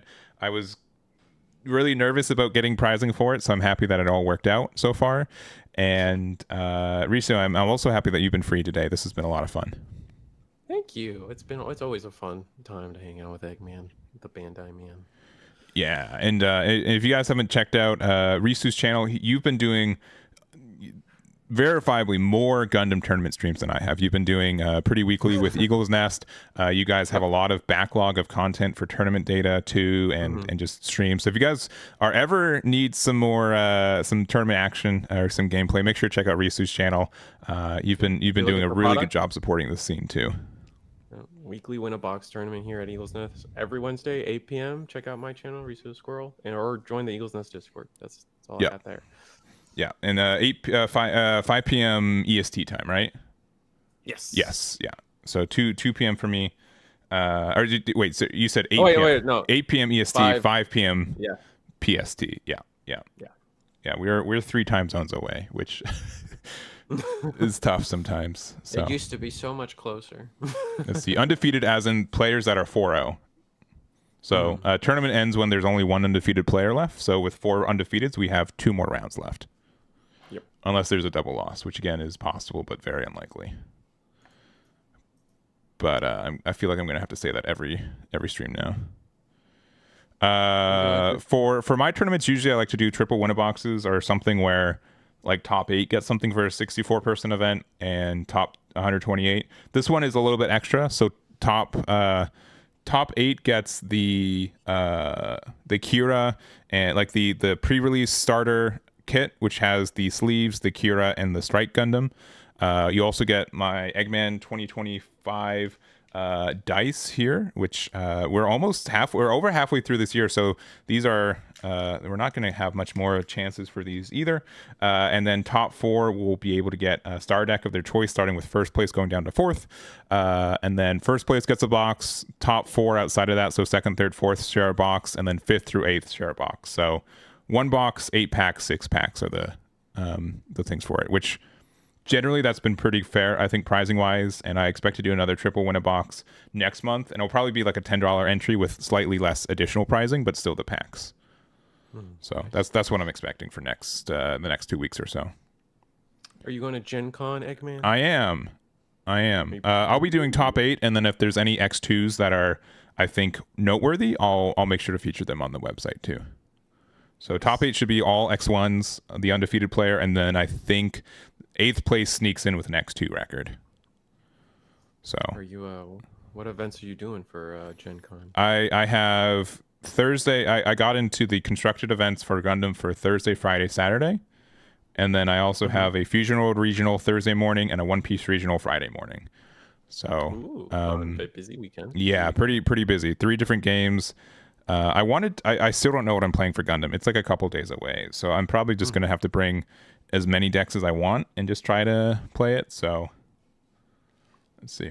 Also, Dear Leggy 31 outside of that was respectfully a pretty tough brick. So I'm sorry to see that happened. Also, Pretzel Coat, thank you for also using the Doomling commands. Yeah, recently I've been partnered with or affiliated, I think is the more accurate word, with Doomlings. I've unironically been playing their game for years, and I've met with a lot of their people outside of this, and being able to work with them has been really nice. So if you are at Gen Con, I haven't, I guess, confirmed they do this, but they almost always do like a scavenger hunt where like they have like their little Doomling cards like on the floor of the convention center. You have to find them, and they have like this really cool like QR scan system where if you get all of them, you get some unique stuff. But they've been really fun, and it was a no-brainer to me to work with them. They've been really great. So that's so hype. Yeah, and they've got an intimidating amount of expansions. Also, Riso, your mic might be a little bit too far from you, or it might be a little bit. Oh, okay. There we go. Yeah. But yeah, Little Fishes is their newest one. Back to school sale. Yes. 17% off. That's fun. Yeah, and I think if you spend X amount of money, you do get like one of their 2 promo cards too. I have one in the mail, which I was waiting to get one of those to help promote it a little bit more. But yeah, they're really, if you play card games, it's really good. Just like, it's kind of like a constructed deck. It's kind of like, if you like kind of drafting a little bit, you don't like build your deck outright, but there's some like really, really fun things you get to do with that. And it's kind of like the same thing. While the timing for things, if you play like competitive card games, makes sense. I've very rarely had to actually look at the rules manual. Everything was just really straightforward as a card game player. So. Oh wow! So reading the card explains. It really does. Crazy. It is. Let's see. Also, happy Sunday, Sos. I hope you're doing good. Strongest Wizard. Sos will likely be coming over here Tuesday for some Gundam games. I need some reps before Gen Con, and I couldn't find anyone else, so Sos will have to come in. No, I'm kidding. Very kind of you to give him back the strongest tag. I know. His, wizard I know. status. Yeah. Yeah. No, I got the strongerest tag. But he's a pretty commendable wizard. So. Oh, I forgot. So you have an emote. That's an ancient emote. There it is. So good. All right, we've got our round set up, though. We're going into round number 5 as well. Okay. Where are we going? Table 1, I think, would be the spot for us. Yeah. So let me jump over there. Yeah. Oh, these mats look good too. What a blessing. All right. Yeah. Let's just jump over there. I'll set up the stuff as we go through it. Backer playing out of Germany. Yeah. I want you guys to know that. which had yeah. their own event yesterday. Did you catch that event yesterday from Sundam? I wasn't able to, unfortunately. Did anyone out there in chat catch that event? How did it go? If anyone out there knows. Yeah, I was jumping through card shops over here in LA, so I wasn't really able to. Yeah, I was busy with things as well on my end. Didn't get a chance. But yeah, love to see that this is like an international game. I don't want to ship a box to Germany, but I'll do it. So I think that's really cool to see. Such a international. With this being a global game, I want to support that. Globally as well. Absolutely, because they hosted a Gundam event yesterday. It was open to NA players if you wanted to partake as well, and they, just like anybody else, we were going to work with you for shipping. And I think it was called Sundam. It was yesterday. It was like when we advertised it a little bit, but didn't get to catch the actual tournament myself. Do you do? I don't know if we answered this question, but do you do anything other than triple winner boxes for Gundam? Triple winner boxes is usually the floor of my pricing. Yeah. So Got it. I wanted to try to make this a half case, but I strictly could not get that many cards. So it ended up having to be just a triple box. Yeah. It's on Sunday, so I'm not always able to go because bus schedules. Maybe I'll be looking into joining online tournaments. Yeah, I don't think there's another online tournament other than Eagles Nest on Wednesdays if you guys are looking to play online, and then Eggman usually covers Tuesday. Yeah. Sundam tries to cover Sundays. I think that's it for the most part. I don't know of anyone else right now. That's not a disrespect thing. I just don't know. Yeah, let me make sure the round 5. I think this is who's our other player?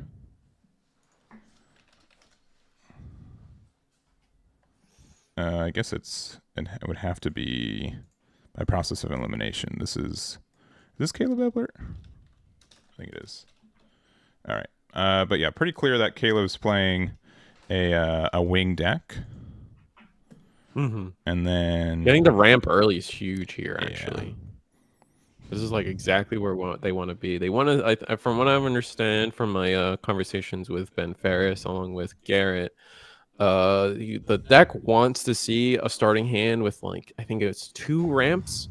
So either bird mode or first contact, a couple of those. If you can see that early on, like your game plan is at full strength here. So we're really going to see what comes out from the deck this turn, because I think they still have one more turn to get the ramp off before it's problematic. Sorry, this is Jan Becker. My apologies. That was Getting the Ale Strike down this turn. Interesting. Do we commit the resource to bounce, though? And I actually don't know what archetype Jan's playing either. So let me... Oh, passing there, actually. Sundam usually happens on this tournament's time slot. Yep. Correct, Kyo, sorry. All right. And, okay, with blue and white, I'm going to say this is...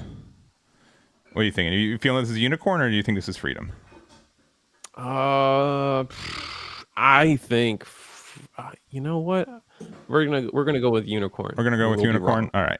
Yeah, we'll be wrong. We'll go for Unicorn right now for this one.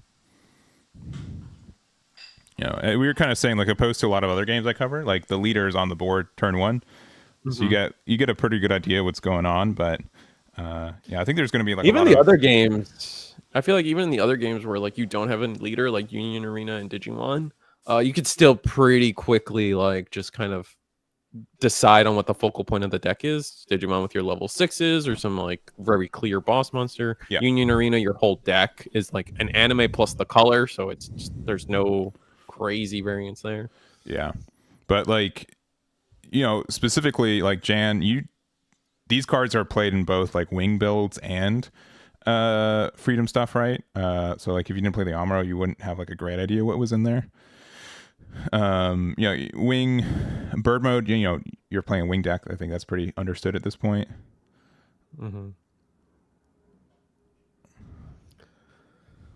right, so Becker getting the lead here with the board state, but that's okay for Wing Gundam. Wing Gundam's okay being behind on the board state a little bit. Yeah, Getting some good trades. and yeah, I do apologize for the overlap with the Sundom stuff too. It's sincerely like I'd almost never do Sundays. This is just strictly because of Gen Con, so I'll never take this slot again. This will just be like a one-time thing. So we'll move back to regular Tuesday events moving forward. All right, so we're gonna rest 4 resources and play. Oh, Health Scythe comes down. Do we have the duo? Oh, we might. Yeah, even if we don't, like you might have to like use the hero just so you get to 8 resources. No, we got the duo. We're good. So the question becomes: do you get rid of the Perfect Strike or do you get rid of the Lifrith? Well, you both of them will get hit by like a wing 0 next turn, right? True. So you just don't attack, or you attack. Do you attack the base, clear the base, and then we're make just it not so- attacking. Okay. We just want to be able to make sure Interesting. our health scythe is healthy for next turn, which I think is fair. I think that's honestly really, really fair. We cross that 5 HP threshold for a lot of what the blue white is doing. I think is pretty important. That's fair.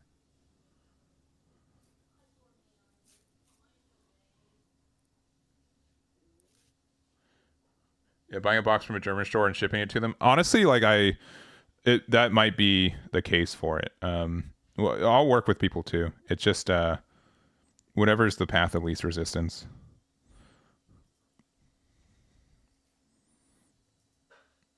Yeah, because I think Europe had pretty good allocations. I think North America was probably the one where it's the scarcest. Just really just a size thing, right? We have so many. I feel like with the rise of Pokemon and Magic, like Stonk Bros, there's just a lot of people in the States buying like that. So they just I do I do agree. Like there are a lot of people buying it now to hope to flip it. I agree that. I think that exists everywhere, but I see it more because I live in North America. Well, I also think more or less more calmly, I guess I'll word it. There's just more card shops, like realistically speaking, right? Like a lot of people are funding, like being able to open their own stores finally. A lot more card shops are opening up, so a lot more people are just trying to buy products. So that product has to get spread out, Sure. between like. We still have boxes for 100 flat. Wow, What? that's hype. What? What currency? Pesos. Yeah, pesos. I'm gonna guess euros. 100 euros is still pretty comparable to what USD prices are for.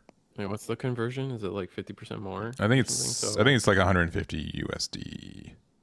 yeah. Let me see. 100 euros. Gundam isn't that hot here in EU. That's 120 interesting. USD. That's not too bad.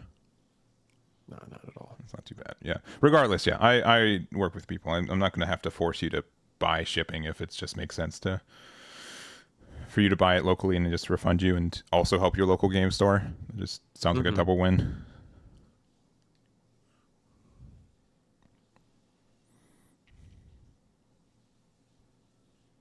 All right, so we are going to finally attack. We did get the Wing Gundam down like you predicted. Hell Scythe going in, clearing the Archangel, and we're just going to pass turn there. Does the Lifrith not have damage on it? It should have 1 damage on it, or 3 damage on it. I think I see the dice, maybe. Maybe I'm crazy. It's a bit tougher because I think they use official dice, but yeah, the Elfish should be at 1 HP.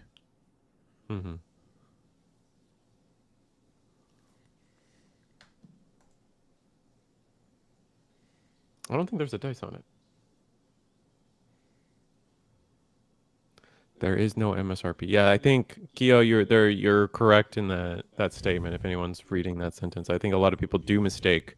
Bandai does not do MSRP for boxes. That is not a thing that actually exists. Yeah, and Bandai also doesn't directly give cards to stores. They give it to distributors that give to stores. So there's a middleman, and right? Yeah. Okay. Just, it's not as I think it's clear cut as.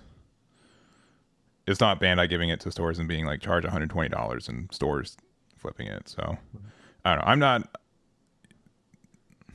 I think card shops are just very volatile businesses to begin with. So I understand like why places charge more at times. They're just in a tough spot Yeah. because if they like, if you're like we'll air quotes it, a mom and pop shop, a fair and trustworthy business, you sell a box for $80, let's say, because you want to be fair to your community. Someone's gonna come buy that box from you for $80 and then sell it for 300 in the aftermarket. Like, Sure, right. There's like an right, extra like step. that's And to also be honest, for every box that you know quote unquote sell for double MSRP, you've got boxes behind you that you can't sell at half MSRP, right? Like it's I get it. I do think it's unfortunate, and I'm not. I understand like the real prices for some of these cards, so I get like why it can be. Yeah, Alfred here. I think they're having a discussion.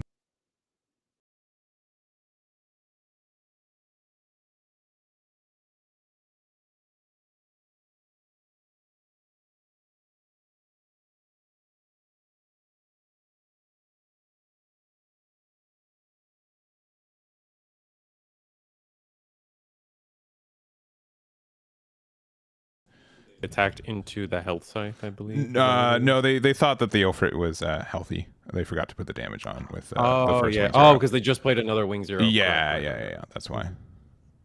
So and again, they're using the official dice, which are great, but when they're blue and white and your entire deck is blue and white, it's a little bit.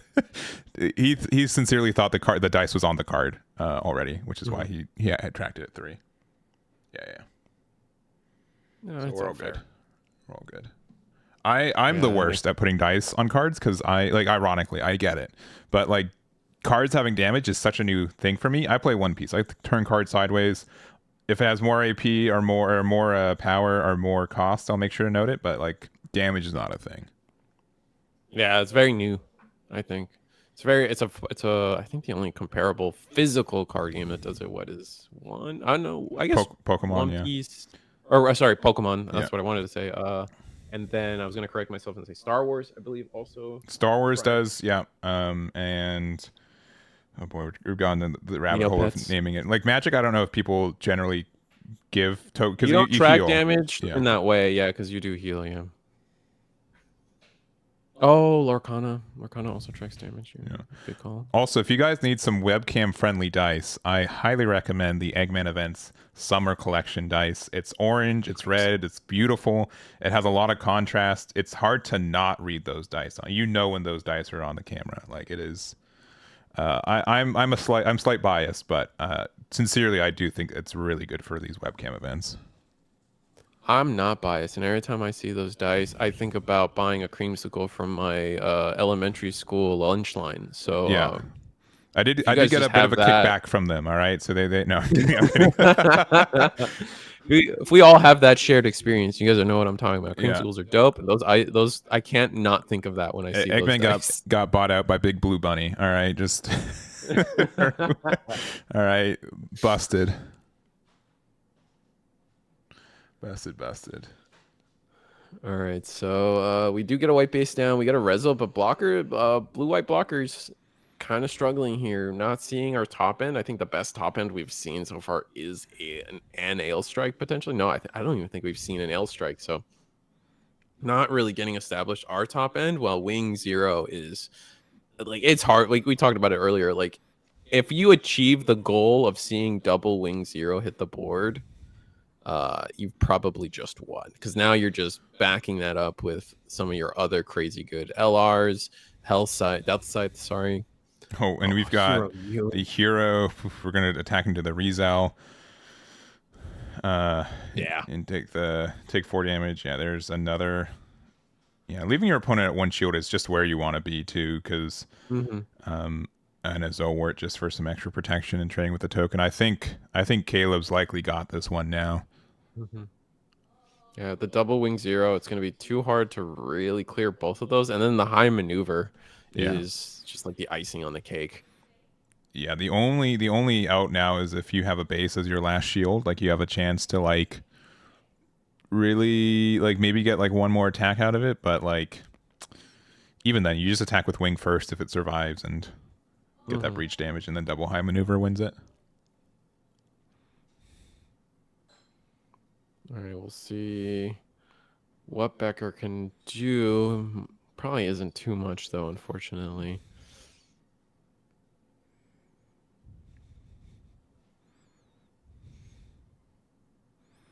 All right, looking like trying to pay some.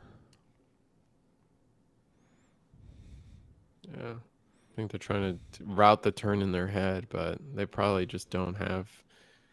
I mean, fundamentally, it's just like a double high maneuver. You're just not going to get around that. I Yeah. mean, even a base, and I guess a like it has to be last base. You have to clear the Zwart, clear the wing, and then hope that it's last shield base. Mm-hmm.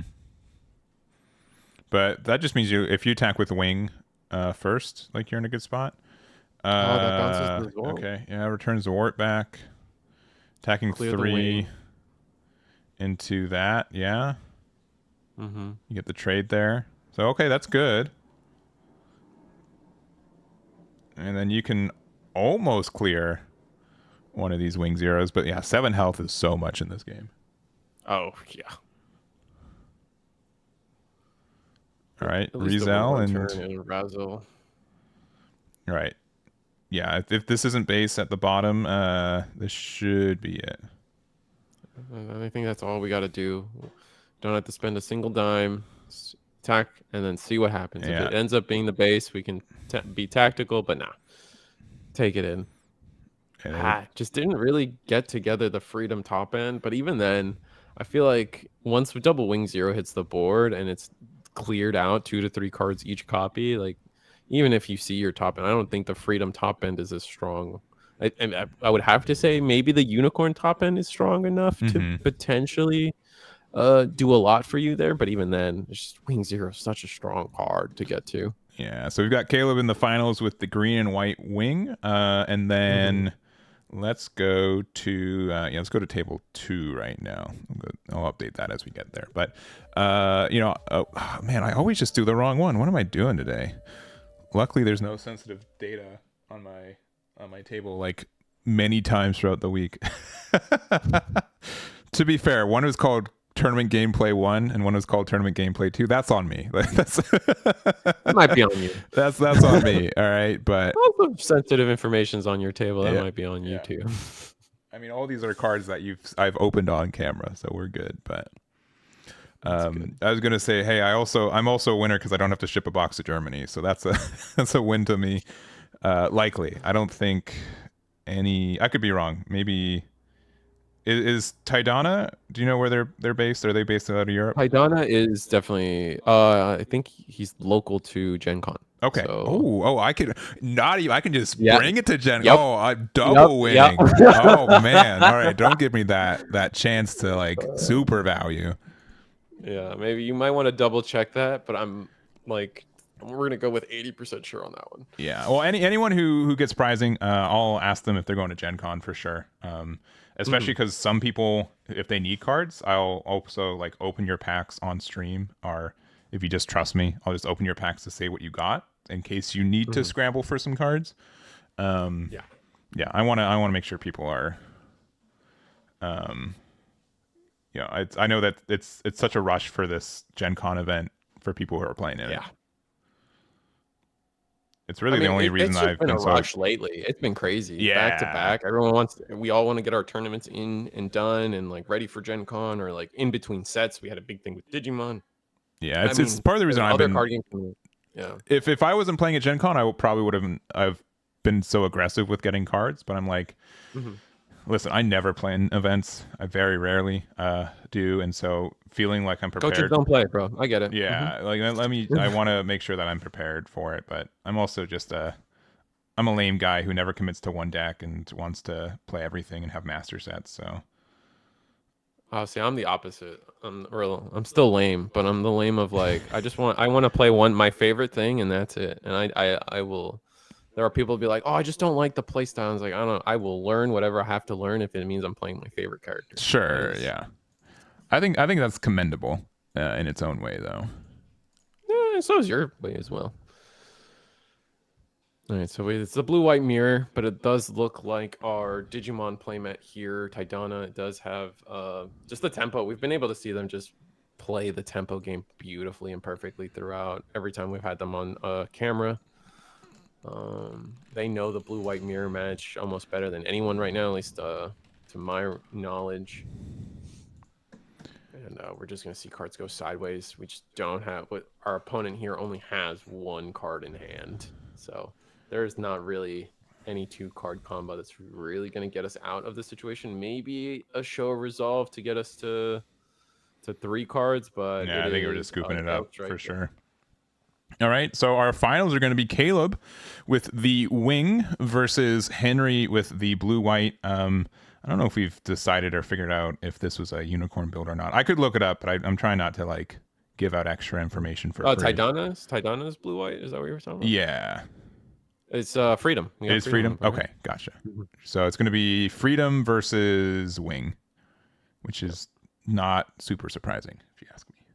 No, those definitely are the 2 stars of set 1, which, to be fair, I mean, everyone can talk about card balance or whatever. Maybe blue's a little too strong, maybe white's a little too strong, and it doesn't one way or the other. You can look at it, but I don't know. Comparing it to the other Bandai card games, I feel like that's par for the course. 2 or 3, 4 decks, maybe in a set 1 are like the shining stars, but because of this unique color pairing setup, it's a little different. Yeah, like if you're thinking of it, I think of it this way: where we're in a game where there's 6 different color combinations. There's obviously stuff within that, but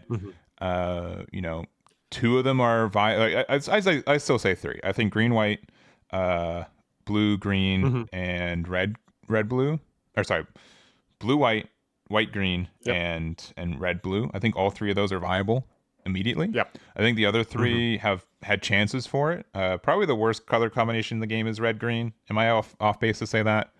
I think that one's been. I don't think so. Neither of those have blue or white, so yeah, that's that. I mean, that's really the problem, isn't it, with that one right now? I think blue and white do just give the decks the consistency they need to run a tournament. Yeah, I think any deck that's viable needs to include blue or white as one of their colors. I think at this point, that's mildly safe to say. But red might still be the worst color overall, unfortunately. Yeah, I think that's red doesn't go nice. Red and green are tough, but green with wing really carries it pretty hard. And I think like the cyber new type red is really nice, but it's not as I do understand like it's a bit fringe, and it's I understand the weaknesses of that deck too. So but all I'm saying is like with us only having I think there's like 200 unique cards in the game right now across 4 colors. I think this game is in a pretty good spot for when it comes to diversity, because even within the archetypes, there's different ways. Like blue white can either have like freedom, unicorn. You can run both, so there is some variety on that side. Wing is kind of a monolith, but I know some people are still making blue green try to work with it too, which can be great as well. Cyber new type is a bit of a known deck, and then I still think there's room for people to make unique decks that just haven't seen a lot of play yet. Eagle says, let's see that 2v2 and free-for-all decks too. Yeah, I mean, that I've sat down and I'm like, how do we even pull this off in a webcam scenario? Like, I don't think we're ever gonna see a 2v2 or free-for-all webcam tournament. Maybe not a free-for-all. We could maybe pull off a 2v2. Here, let me do the ceremonious blue green or blue white mirror match to end the round with real quick. Of course. I'm gonna assume they're both unicorn builds, but what was I saying? Yeah, I think the big thing, what I've been pretty adamant about, is that I don't think that like aggressive builds or Xeon builds are super there yet. I think the most aggressive, successful build in the game is blue-red. That you can really make some chunky bodies and fight for board early and just get enough advantage early to go for game. But that's probably like the one space where I think there could be room where we're not seeing, where I know a lot of people believe in like some kind of green and blue, like either like Xeon or Breach or combination of both. That's one archetype that I know a lot of people are working to try to make it work. And I think it has a chance. But I just haven't seen it work with my own eyes over the last month. So I'm just like a little bit dissuaded to say that it's potentially good. Yeah, that's fair. Also, people are talking about free for all could work on webcam. I think Eagle, the key is I think it could work between the players. Like when you're sitting down, you could players can eat like I for one I play free for all. I play EDH on Spell Table or whatever as well. So it definitely works. It's the trick is how do you get it work and stream it? I think that's like the one step that I'm like, man, how do we really pull off a stream for a Yeah. 2v2 or a free for all where like you don't necessarily know where things are going at that point, mostly just the way we do these things muted. Maybe we'll have to start listening in more often to really fully understand where everything's going. But yeah, I think we could pull off a 2v2 one day. Yeah. Free for all. I generally with covering as many games as I do, I usually have to kind of how do I say it, like the realist format. I don't like that's still pretentious. No.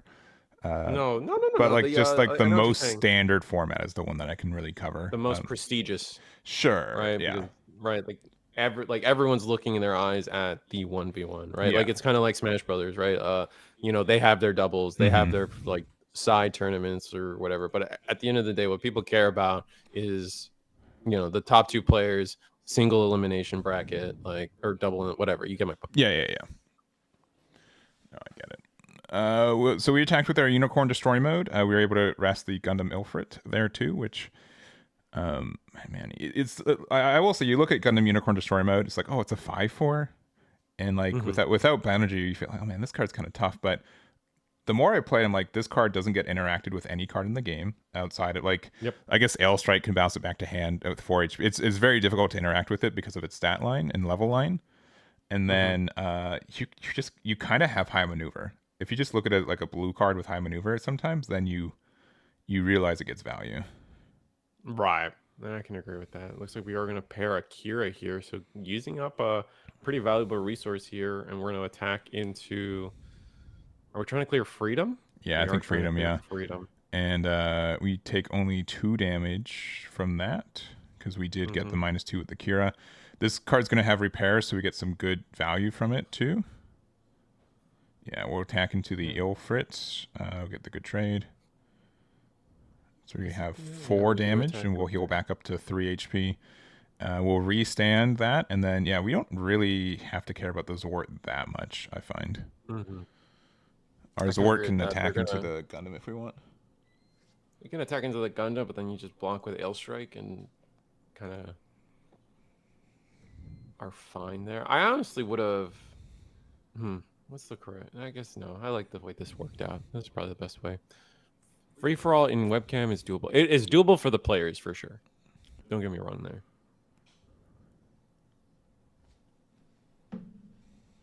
The white blockers and their stats are too crazy. Yeah. I mean, they did a really good job on the white blockers having really good stat lines like across the board. Like they have their anti-aggression with Lifrith. They have their I mean, even we see it in this game. It's actually the first time we actually saw a representation of this card, but the striker pack being able to modularly design which blocker you want for the scenario between a 4/2 or a 2/4, kind of very strong. And then you just white has all the blockers. I think that's the key bit. I think if there was other, and I think that's where the other colors struggle when you don't have either blue or white, is you just don't have any kind of either the comeback from hand resources or the defense that white has. They're just, you look at a 1/1 standing and like that is destruction for your life total, shield total.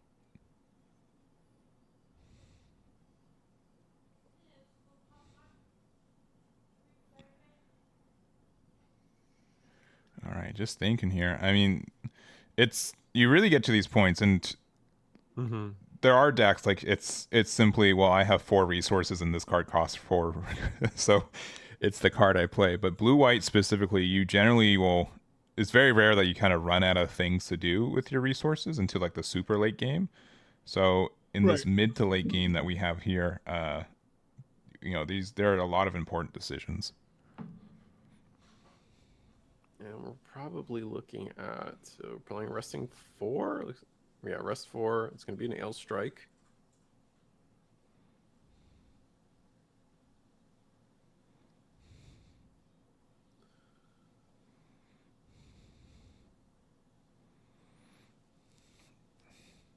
Rail Strike into what? Oh, Rezel. Not the greatest of plays. Here's another 3 for a Sword Strike. So playing a really interesting lineup of cards here. Sword Strike can be strong, but definitely not usually where we want to be. We'll have to see how this turn plays out because neither player can really attack into each other as nicely as we would want. Although I would say that Chris P. Juegos here has the aggressive advantage.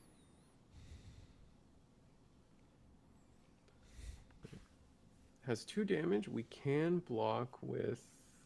I think we can block with the Zwart and clear because it's a 5 HP. So easy clean. Oh, maybe the Kira -2'd it though. Yeah, Honestly, because that's we have a probably -2. Yeah, just deciding to take it instead of doing a trade where it's less valuable, I suppose. Mhm. I think if Gundam attacks, it's just going to get blocked by Zort, right? Yeah, at this point, because of 2 damage, I think we are also at 5 HP on the Gundam, so. Ooh, Overflowing Affection. 2. Also, Risu, sorry to top shop. I think even though I have automatic gain turned off, it might be something you have to set yourself because I think you are getting quiet, like slowly quieter throughout the. Oh, okay. Yeah. Because not a big fan of automatic gain. Yeah, it's always a random issue of mine. Yeah, you're like, man, these levels were good a minute ago. What happened? And so many things defaulted to being on. It's I also frustrating. fidget. I think I fidget a lot, and I don't keep them like in the same spot. Yeah. All right, so we restood our blocker with our Archangel, which has 1 health right now, which is very sad for our other player. And a show we've done Show of Resolve this turn. We've done Overflowing Affection. Like we are saying, we are ahead on board. We can take a turn to. We can take a turn to reassess our hand. Yeah. And gonna end the turn with a sword. And I think both these players are either X1 or X2 because we're at table 9 right now. But we are approaching time, and that's going to be pretty important for something like this. Opting to not attack.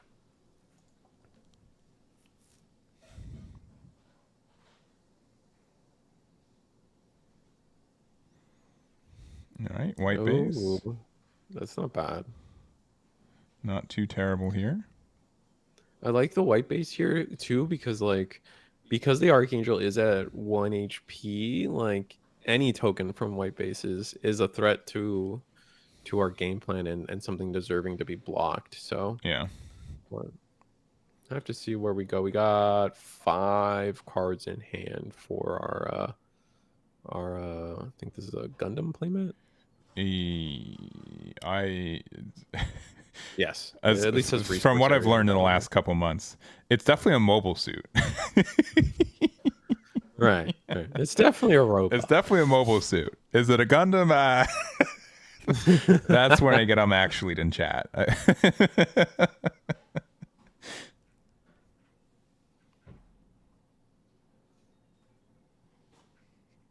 All right, we're playing out the Freedom Gundam here, so it's a 4/6 level 7.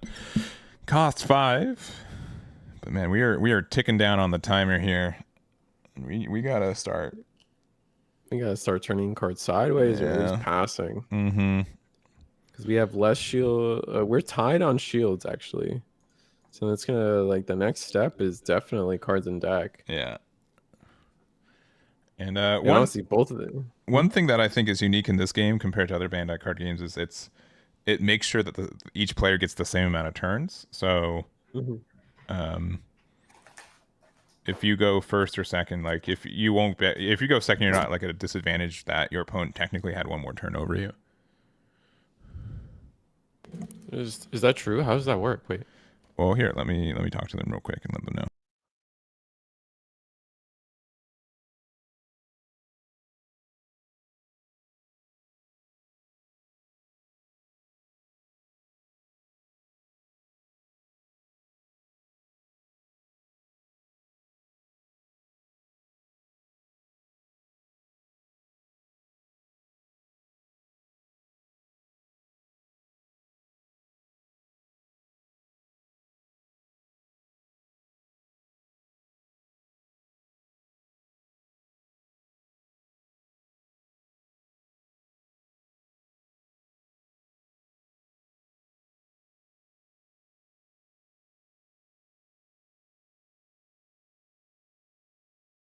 All right. Oh, that's interesting. I didn't know that. Yeah. Yeah. So real quick, our player on the right went first. So this is turn 0. If our player on the right went second, this would have been turn 1 instead. And then it's either finishing through turns, it is 5 minutes, or and so if there's no winner, which I would be surprised if this game came to a conclusion, it's cards in shield area, which we're both at 4, cards in deck, and if all of that is the same, then it is a double loss. Which this is the first Bandai card game to offer double losses, which is going to be a really interesting way of how tournament play gets like kind of like the meta game, right? Because sometimes people will try to play for a draw in other card games, and depending. Yeah, so but it doesn't here- happen. Yeah, Digimon, there's ties. One Piece, there's an automatic way. But I think in Japan, if you go to time in One Piece, it's actually a double loss as well. So it's kind of more merging the two formats. I think that's true for Digimon as well. Yeah. Well, Right, Bandai, I think- Digimon was a best of one game for longer in Japan, I think, right? It still is. Still is? Oh, yeah, that's right. Which I am shocked. I don't know if I would. that seems a bit of a deal breaker to me at sometimes because Digimon's gone way more consistent. I think it's in a good spot, but there are definitely times where I'm like, well, I lost and I didn't get to do anything. That's kind of rough.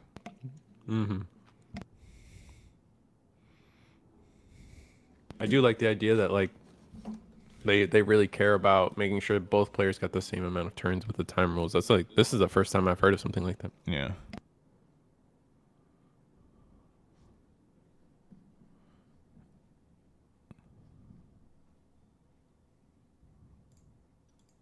Yeah. All right. And our player on the left. So this is turn 1. We've got like 2 minutes left in time, so I don't think we're gonna get much more here.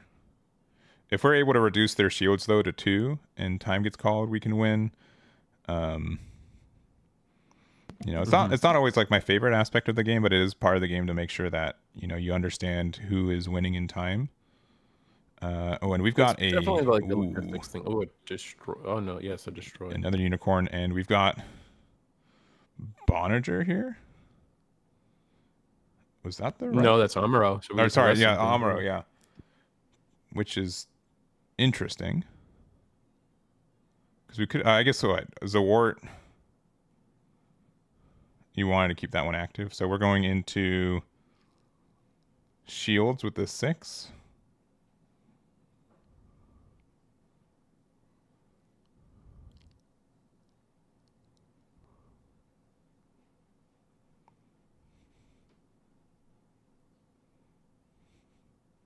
You're going to block with Freedom here.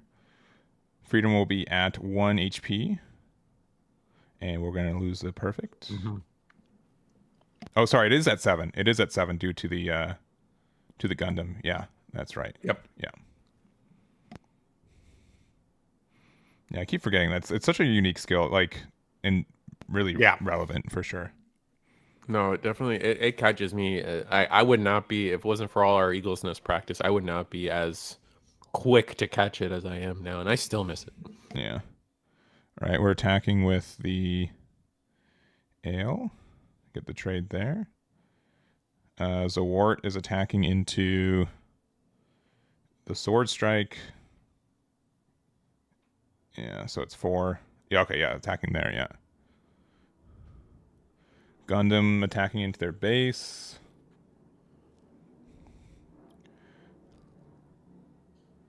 And Looks like we're thinking about playing blocker into shield, I believe, or yeah.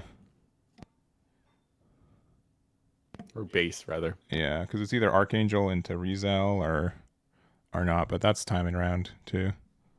So I'm gonna make sure our judge can get to the end of time, but let me make sure. Yeah, he's in there. So they'll determine based on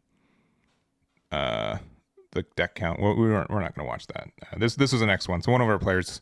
Yeah, this is a backup match. Will likely have less cards in a deck, but if not, it's a draw, or not draw. It's worse, double loss. But that's what we've got for that one. Yeah, it would be. I would say yeah, it's pretty dang rare for like double shields and everything. So, and as far as I know, the TRM just came out. Yeah, so there's going to go down to a deck count.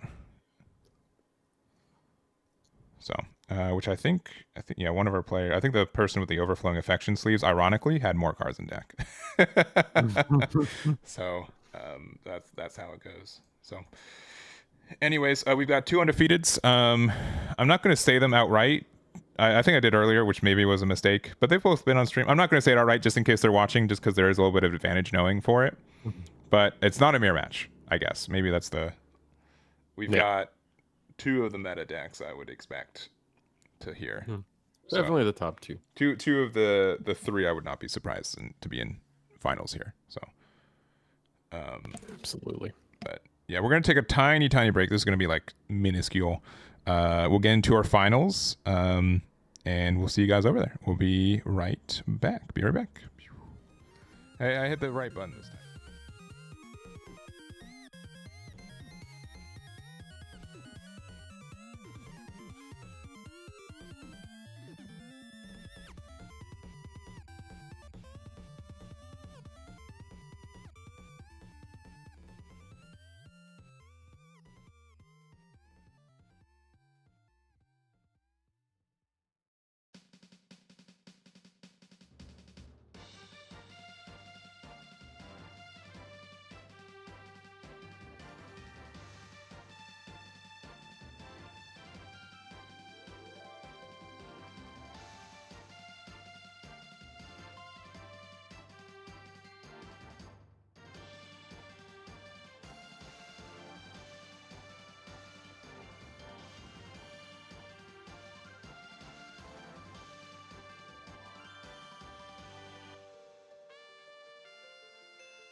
All right, we are back for our finals. I was happy that I hit the right button. My APM's been very inaccurate today. If I was playing Valorant, I'd be like, you'd be so ashamed of yourself. I wouldn't have to. I'd have to deafen myself because I could only whatever my teammates are saying about me. I'm doubling it in my head. Like, what are you doing? You're ruining the game. Like, it's tough. But we are in our fun. Yeah. Uninstall. Yeah. But we're in our finals here. We'll show you guys what we get there while we have it. But real quick before we get there, I just want to say a big thank you to Risu for being here. I'll thank you again. Don't worry about it. But we'll this has been really fun. Also to Leon for being our judge. Also to EXP Share Collectibles for supporting this event, helping us with prizing too, and also you guys for being here. I've been seeing just a lot of support. We're actually like 100 subscribers away on YouTube for like 40K, which. I am definitely ahead of schedule from hitting that from what I was expecting. So it's been really cool to see a lot of new people just get into this game and check me out. Yep. So I appreciate that. And unironically, I've been having a lot of fun with Gundam. I'm really happy that it's been like really enjoyable and to help people enjoy this game as well. Mm-hmm. So and also follow Risu on YouTube. He's got a lot of Gundam content, a lot of gameplay, like 10 times as much gameplay than I do, I think, on your channel at this point. Like just a lot. Yeah, we got a weekly stream. So if you guys are looking for more webcam tournaments where we are offering box prizing for our top placers with a great championship at the end, because we have a point system for everybody for a free tournament at the end. Check us out, Eagle's Nest at Reese the Squirrel, live streamed all the time. Just follow it. I'm sure you'll daisy chain into finding what the Discord is. So yeah, definitely do that. Yeah, and I've put a lot of their results on Eggman events already, so you can even click the links there, and it goes back to like his Limitless page too. So it's all one ecosystem. So, but we've got our finals. Let me get our players' names. I'll just go over there. I'll get those names when we get there. But yeah, it should be fun. It's going to be. I don't know what the best way to do it as a commentator, like, because I know what these decks are, but I don't want to like say it outright yet. I'm just gonna go to the game. I think, and it's good conversation to have because these are not official Bandai events, so we can kind of talk shop. I think at the end of the day, because like the players have seen both of these players already, and so the audience does already know the decks. It would just kind of be intellectually dishonest, or not dishonest, but like kind of like they know, right? You Yeah, guys know, you guys seen both players, so it's like to kind of like cheek around or skirt around when someone could just say it in chat anyway. yeah. It's different because like in person, like it wouldn't be known. Like I can even say like I could say it on live stream, and neither of them have any access to it, right? This is just where it's like a little bit different. So I'll In say person, they would know too, right? Because you're sitting next to them. You'd easily look to your left. Oh, I'm playing one of those two next round. yeah. Right. Regardless, we're just going over it. Pew. Yeah. Bye-bye. We'll have some blacked out squares for a second. We'll clean them up once we get more verification. But we have a finals. Yes. that I can say with confidence. So it's not a mirror match, I'll say for now, and then I think it'll be pretty clear as we get there. But we've got on the left, I mean, if you also watched earlier games, we've got Henry Lin.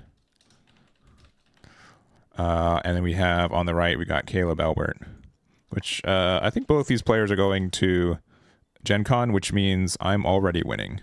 I'm a winner today. You're the real winner here, Eggman. Yeah, always. Because I'm always putting myself in win-win situations, and I narrowly avoid losing still.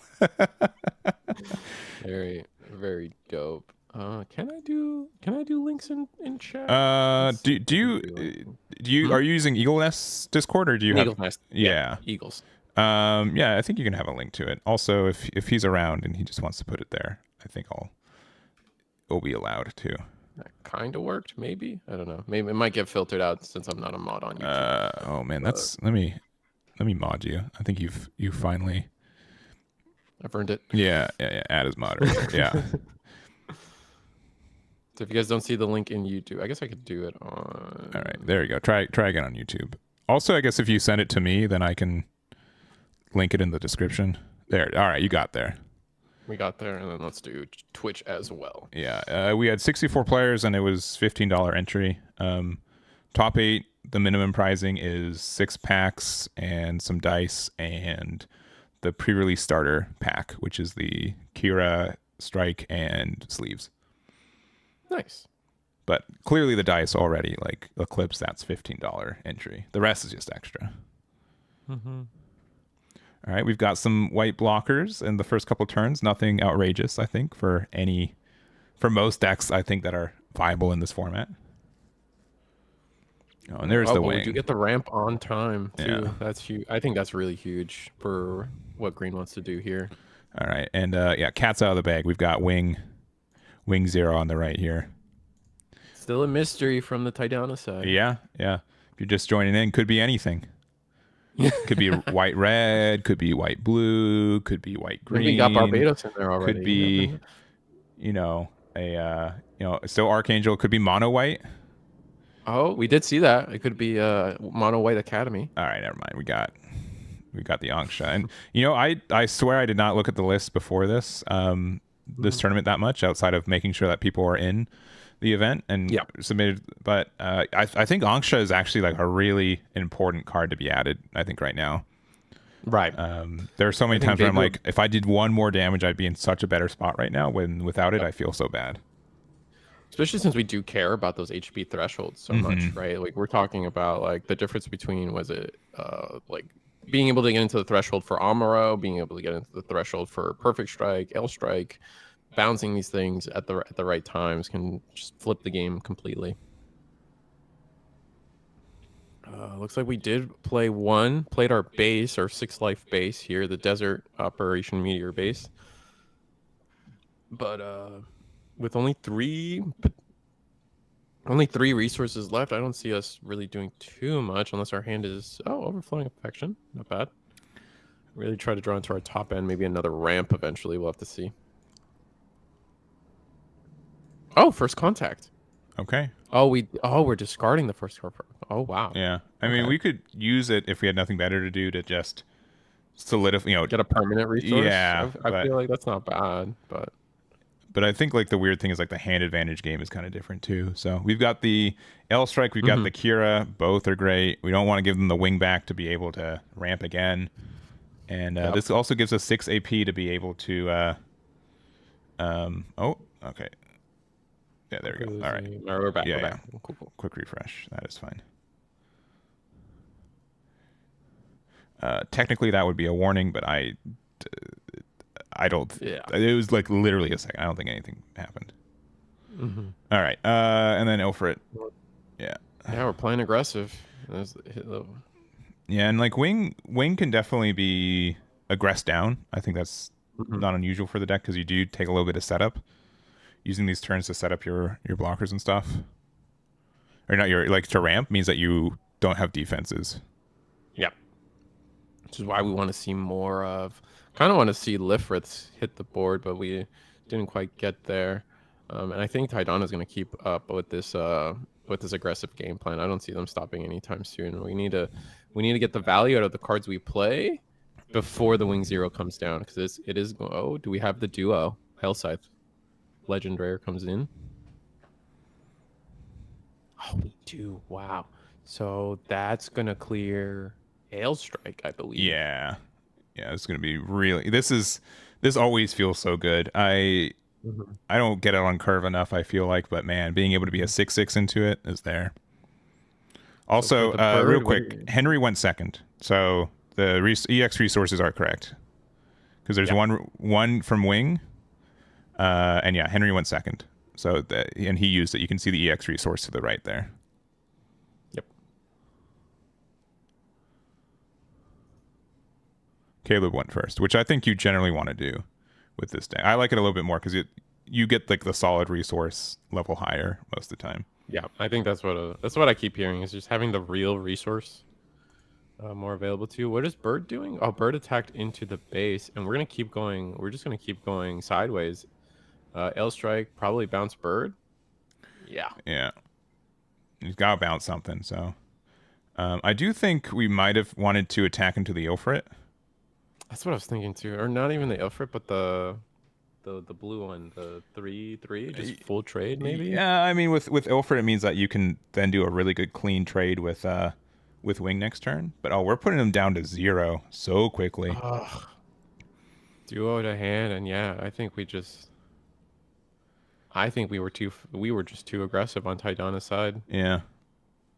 And I think it's safe to say like, if I'm playing blue blockers or blue-white blockers, right, they're going to be pretty defensive most of the time, but not this time. Best answer is no, you don't even like Wing Zero doesn't even clear board. No, it does not. Yeah, if you attacked into Ilfrit, like maybe. Maybe. If you had attacked into Ilfrit, it would have been a 1. Then you clear the blue, the Lifrith, and then you could Hellscythe into the AL, which is nice. Yeah. We could L Strike, bounce back the Anksha, attack into their L Strike, and then play a base. Yeah, playing a base would probably be the most important. Hellscythe with the duo, though. Yeah, that's not too bad. I know we have that, but yeah, and like another desert base could like narrowly get us there. The double ramp off both these have been really nice. We get first strike again. Desert base likely, yeah, and then nice. That's huge. Yeah, I would honestly, if we have the up 2-drop blocker or something to kind of peel back on there. Yeah. Yes. Okay. It's scary, but I think this is a good spot. Yeah, we are narrowly stabilizing. Just tracking the resource situation. So we paid, making sure we had enough resource. Yeah, we played all the what we played this turn included Hellscythe, Duo, and 2. I think everything tracks. Yeah, and we ramped once. Yeah. And it's good to make sure because a lot of resources were moving around through the ramp. Yeah, and I will say like I can be pretty sloppy with this too. One Piece, you get like a lot of like benefits because there's like you can kind of like you looking at your opponent's Dawn like makes your Dawn, but when you're ramping in this game, you can get like a little bit distracted. So, yeah, but again narrowly enough, especially with that EX resource, you're able to get to there.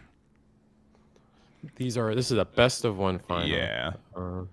Yeah, when I announced this tournament and everything, it was best of one, and it lines up with their TRM.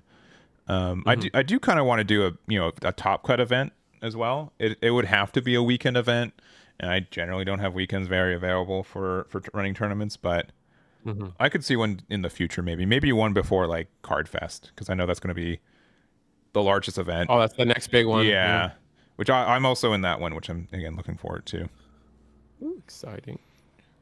All right, now I will be going to Card Fest. We can hang out. Exciting. All right, if we have Wing Zero, there's danger for Henry.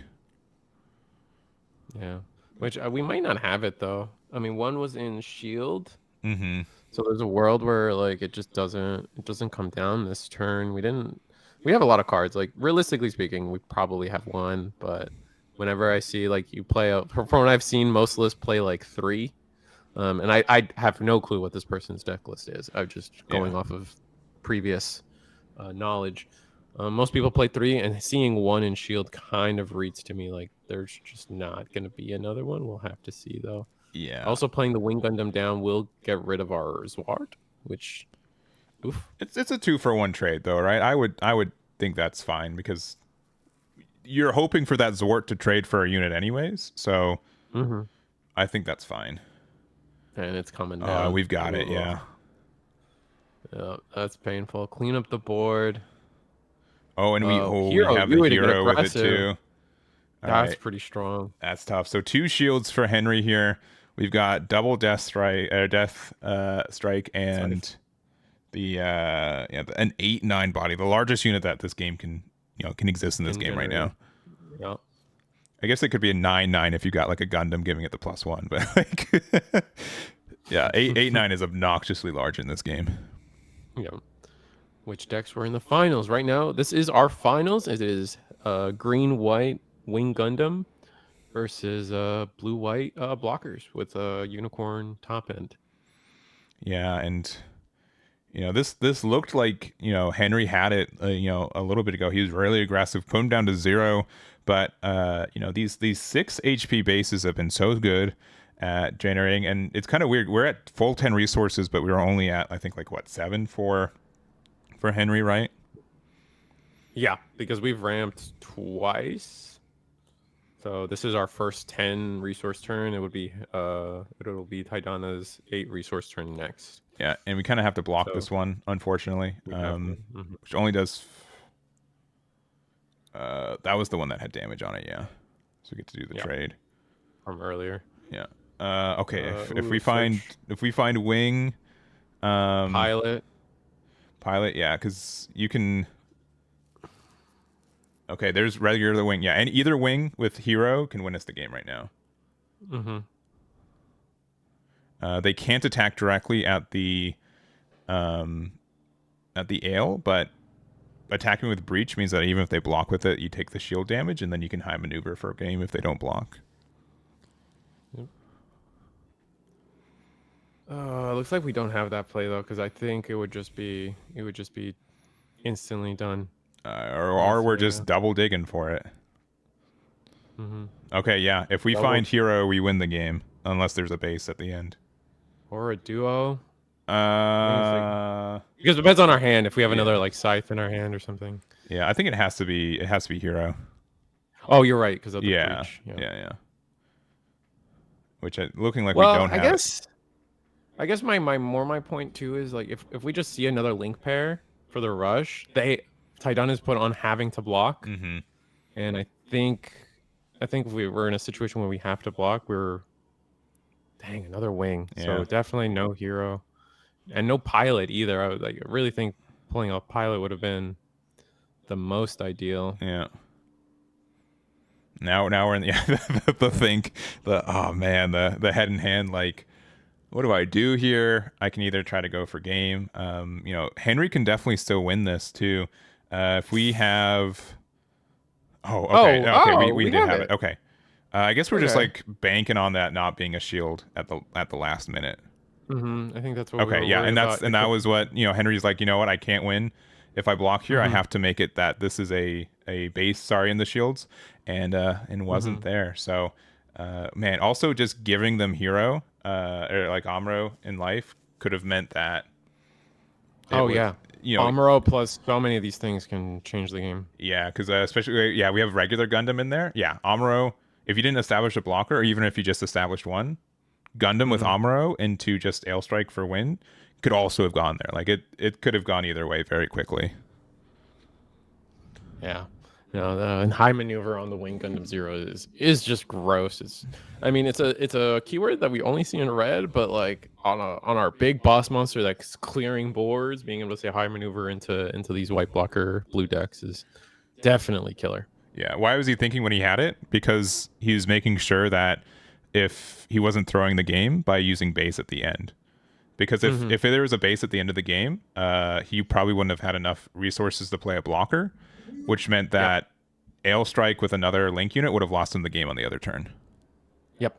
Which again, like yeah, Absolutely. like Amuro with Gundam lost you the game on that board state if there was one more base in there. Hmm. So I know for a lot of people that's like, oh, you got the link, you just automatically use it. Why all the think? The think is because shield, your last shield being a base can lose you a lot of games that you would have Would won have won the otherwise. game right there on the spot, I think, Yeah, because we were on a razor's edge as is. yeah, 100%, 100%. All right. I think that's gonna be it for us though. That was a really good Hmm. game. Shoutouts to both That was Henry a good and game. Caleb. Honestly, like I don't want to be like the bias. Probably the closest game we've had all day. Like probably the clutchest game I think in a lot of ways. Yeah. Yeah, I mean, we saw it there. Green white went to zero shield into having like the best answer they could have had Mm-hmm. into a base and like honestly a base at the right time changes the game. We've seen so many like you said, like you mentioned, like the last shield being a base completely changes the script on people's turns. Mm-hmm. Suddenly, like you got an extra turn and now you're going the extra mile and it gets so gross so fast Yeah. in this game. And I like again, like this goes back to some of my thoughts where where how competitive the game is, plus compared to how much randomness is, but Mhm. having it where someone always has like a chance, like as a spectator, as a commentator, it makes it really fun, right? Of course. It makes it like there are some times where like, yeah, I just strictly lose no matter what in this game, but having these situations where there's a chance I can win still, right? Like it's not a great chance. It's like, most people are playing 5 bases and like the last one being a base is like, what, 5%, 10%, somewhere in between there. Mhm. It can still happen and it gives people a way to win. Like Union Arena has like the same kind of thing where that final trigger can Yeah. really change what can happen for sure. Hmm. And people asking who won, just to confirm, we have green white wing zero taking the tournament tonight with blue white blockers getting a loss here in the finals. Probably could get second depending on resistances. You guys know how it is for these Swiss games. Like you can could be definitely probably in the top 4. There's no Yeah. way. But we'll Yeah, see if they get I would be I'd be very shocked if he dropped down from there. Generally, it's Mhm. tiebreakers are good enough for that, so I don't think Yep. you should be that worried. Mhm. But a couple things before we head out for the day. One, big shout to Risu. Would not be able to do this sanely without him. At least having another person on comms makes this a way easier, Of especially course. when I'm technically the TO for this event. So really appreciate you, as well as Leon being our judge for this event. I think it went super smoothly, and I appreciate that. Top 8 deck lists will be on Eggman events tomorrow morning, probably a little bit later. I'll say by noon EST, or sorry, noon PST time tomorrow is when I'm expecting. So within 24 hours, likely closer to like 20 hours from now. But those will be on there, and I'll make a video going over it too. This live stream will be free to watch on YouTube, so you can make sure to check out any of the matches that we didn't go through either. I also want to say big shout out to EXP Share Collectibles for helping us get prizing for this. They've also helped, just with a lot in this week for me personally. So I appreciate. I wouldn't be able to have as much product or help you guys as much without them. So make sure to check them out. I have a little affiliate link on my YouTube side if you want to check out what they've got. They're also the ones who supply like the leader side loaders and the tokens and everything. So they don't supply the dice, but they do supply a lot for us too. So appreciate that as well. If you guys are in the top 8 and you got prizing, I'll be shipping it this week before I leave for Gen Con, unless you're also going to be at Gen Con and I can give it straight to you. And I'm heading out for I'll be unavailable for the next couple hours, like next 24 hours or so. But if you guys want me to open up your packs before I ship them, just so you know what you're getting, because I know people are clamoring for cards right now or buying or selling, you can let me know about that too. So Risu, what about you? I know I just monologued for like 5 minutes. No, you're good. You're good. You gotta do the sellouts, brother. I feel that. Ouch! No punches pulled.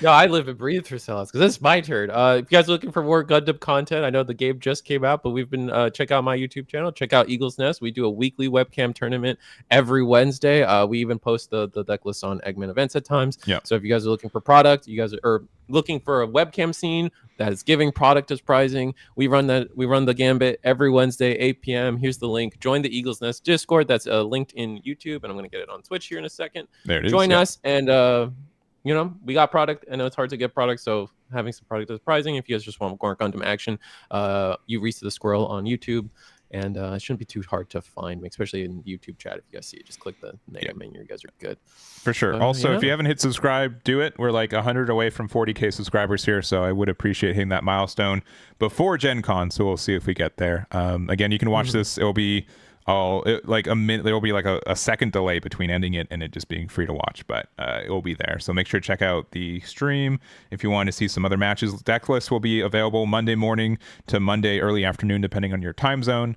And again, thank you to everyone who helped make this possible. This is not going to be our last event. I'm going to soft confirm our next event will be Tuesday, August 12th. It will be the same structure. So 3 boxes, slightly less additional pricing, but some additional pricing, I think.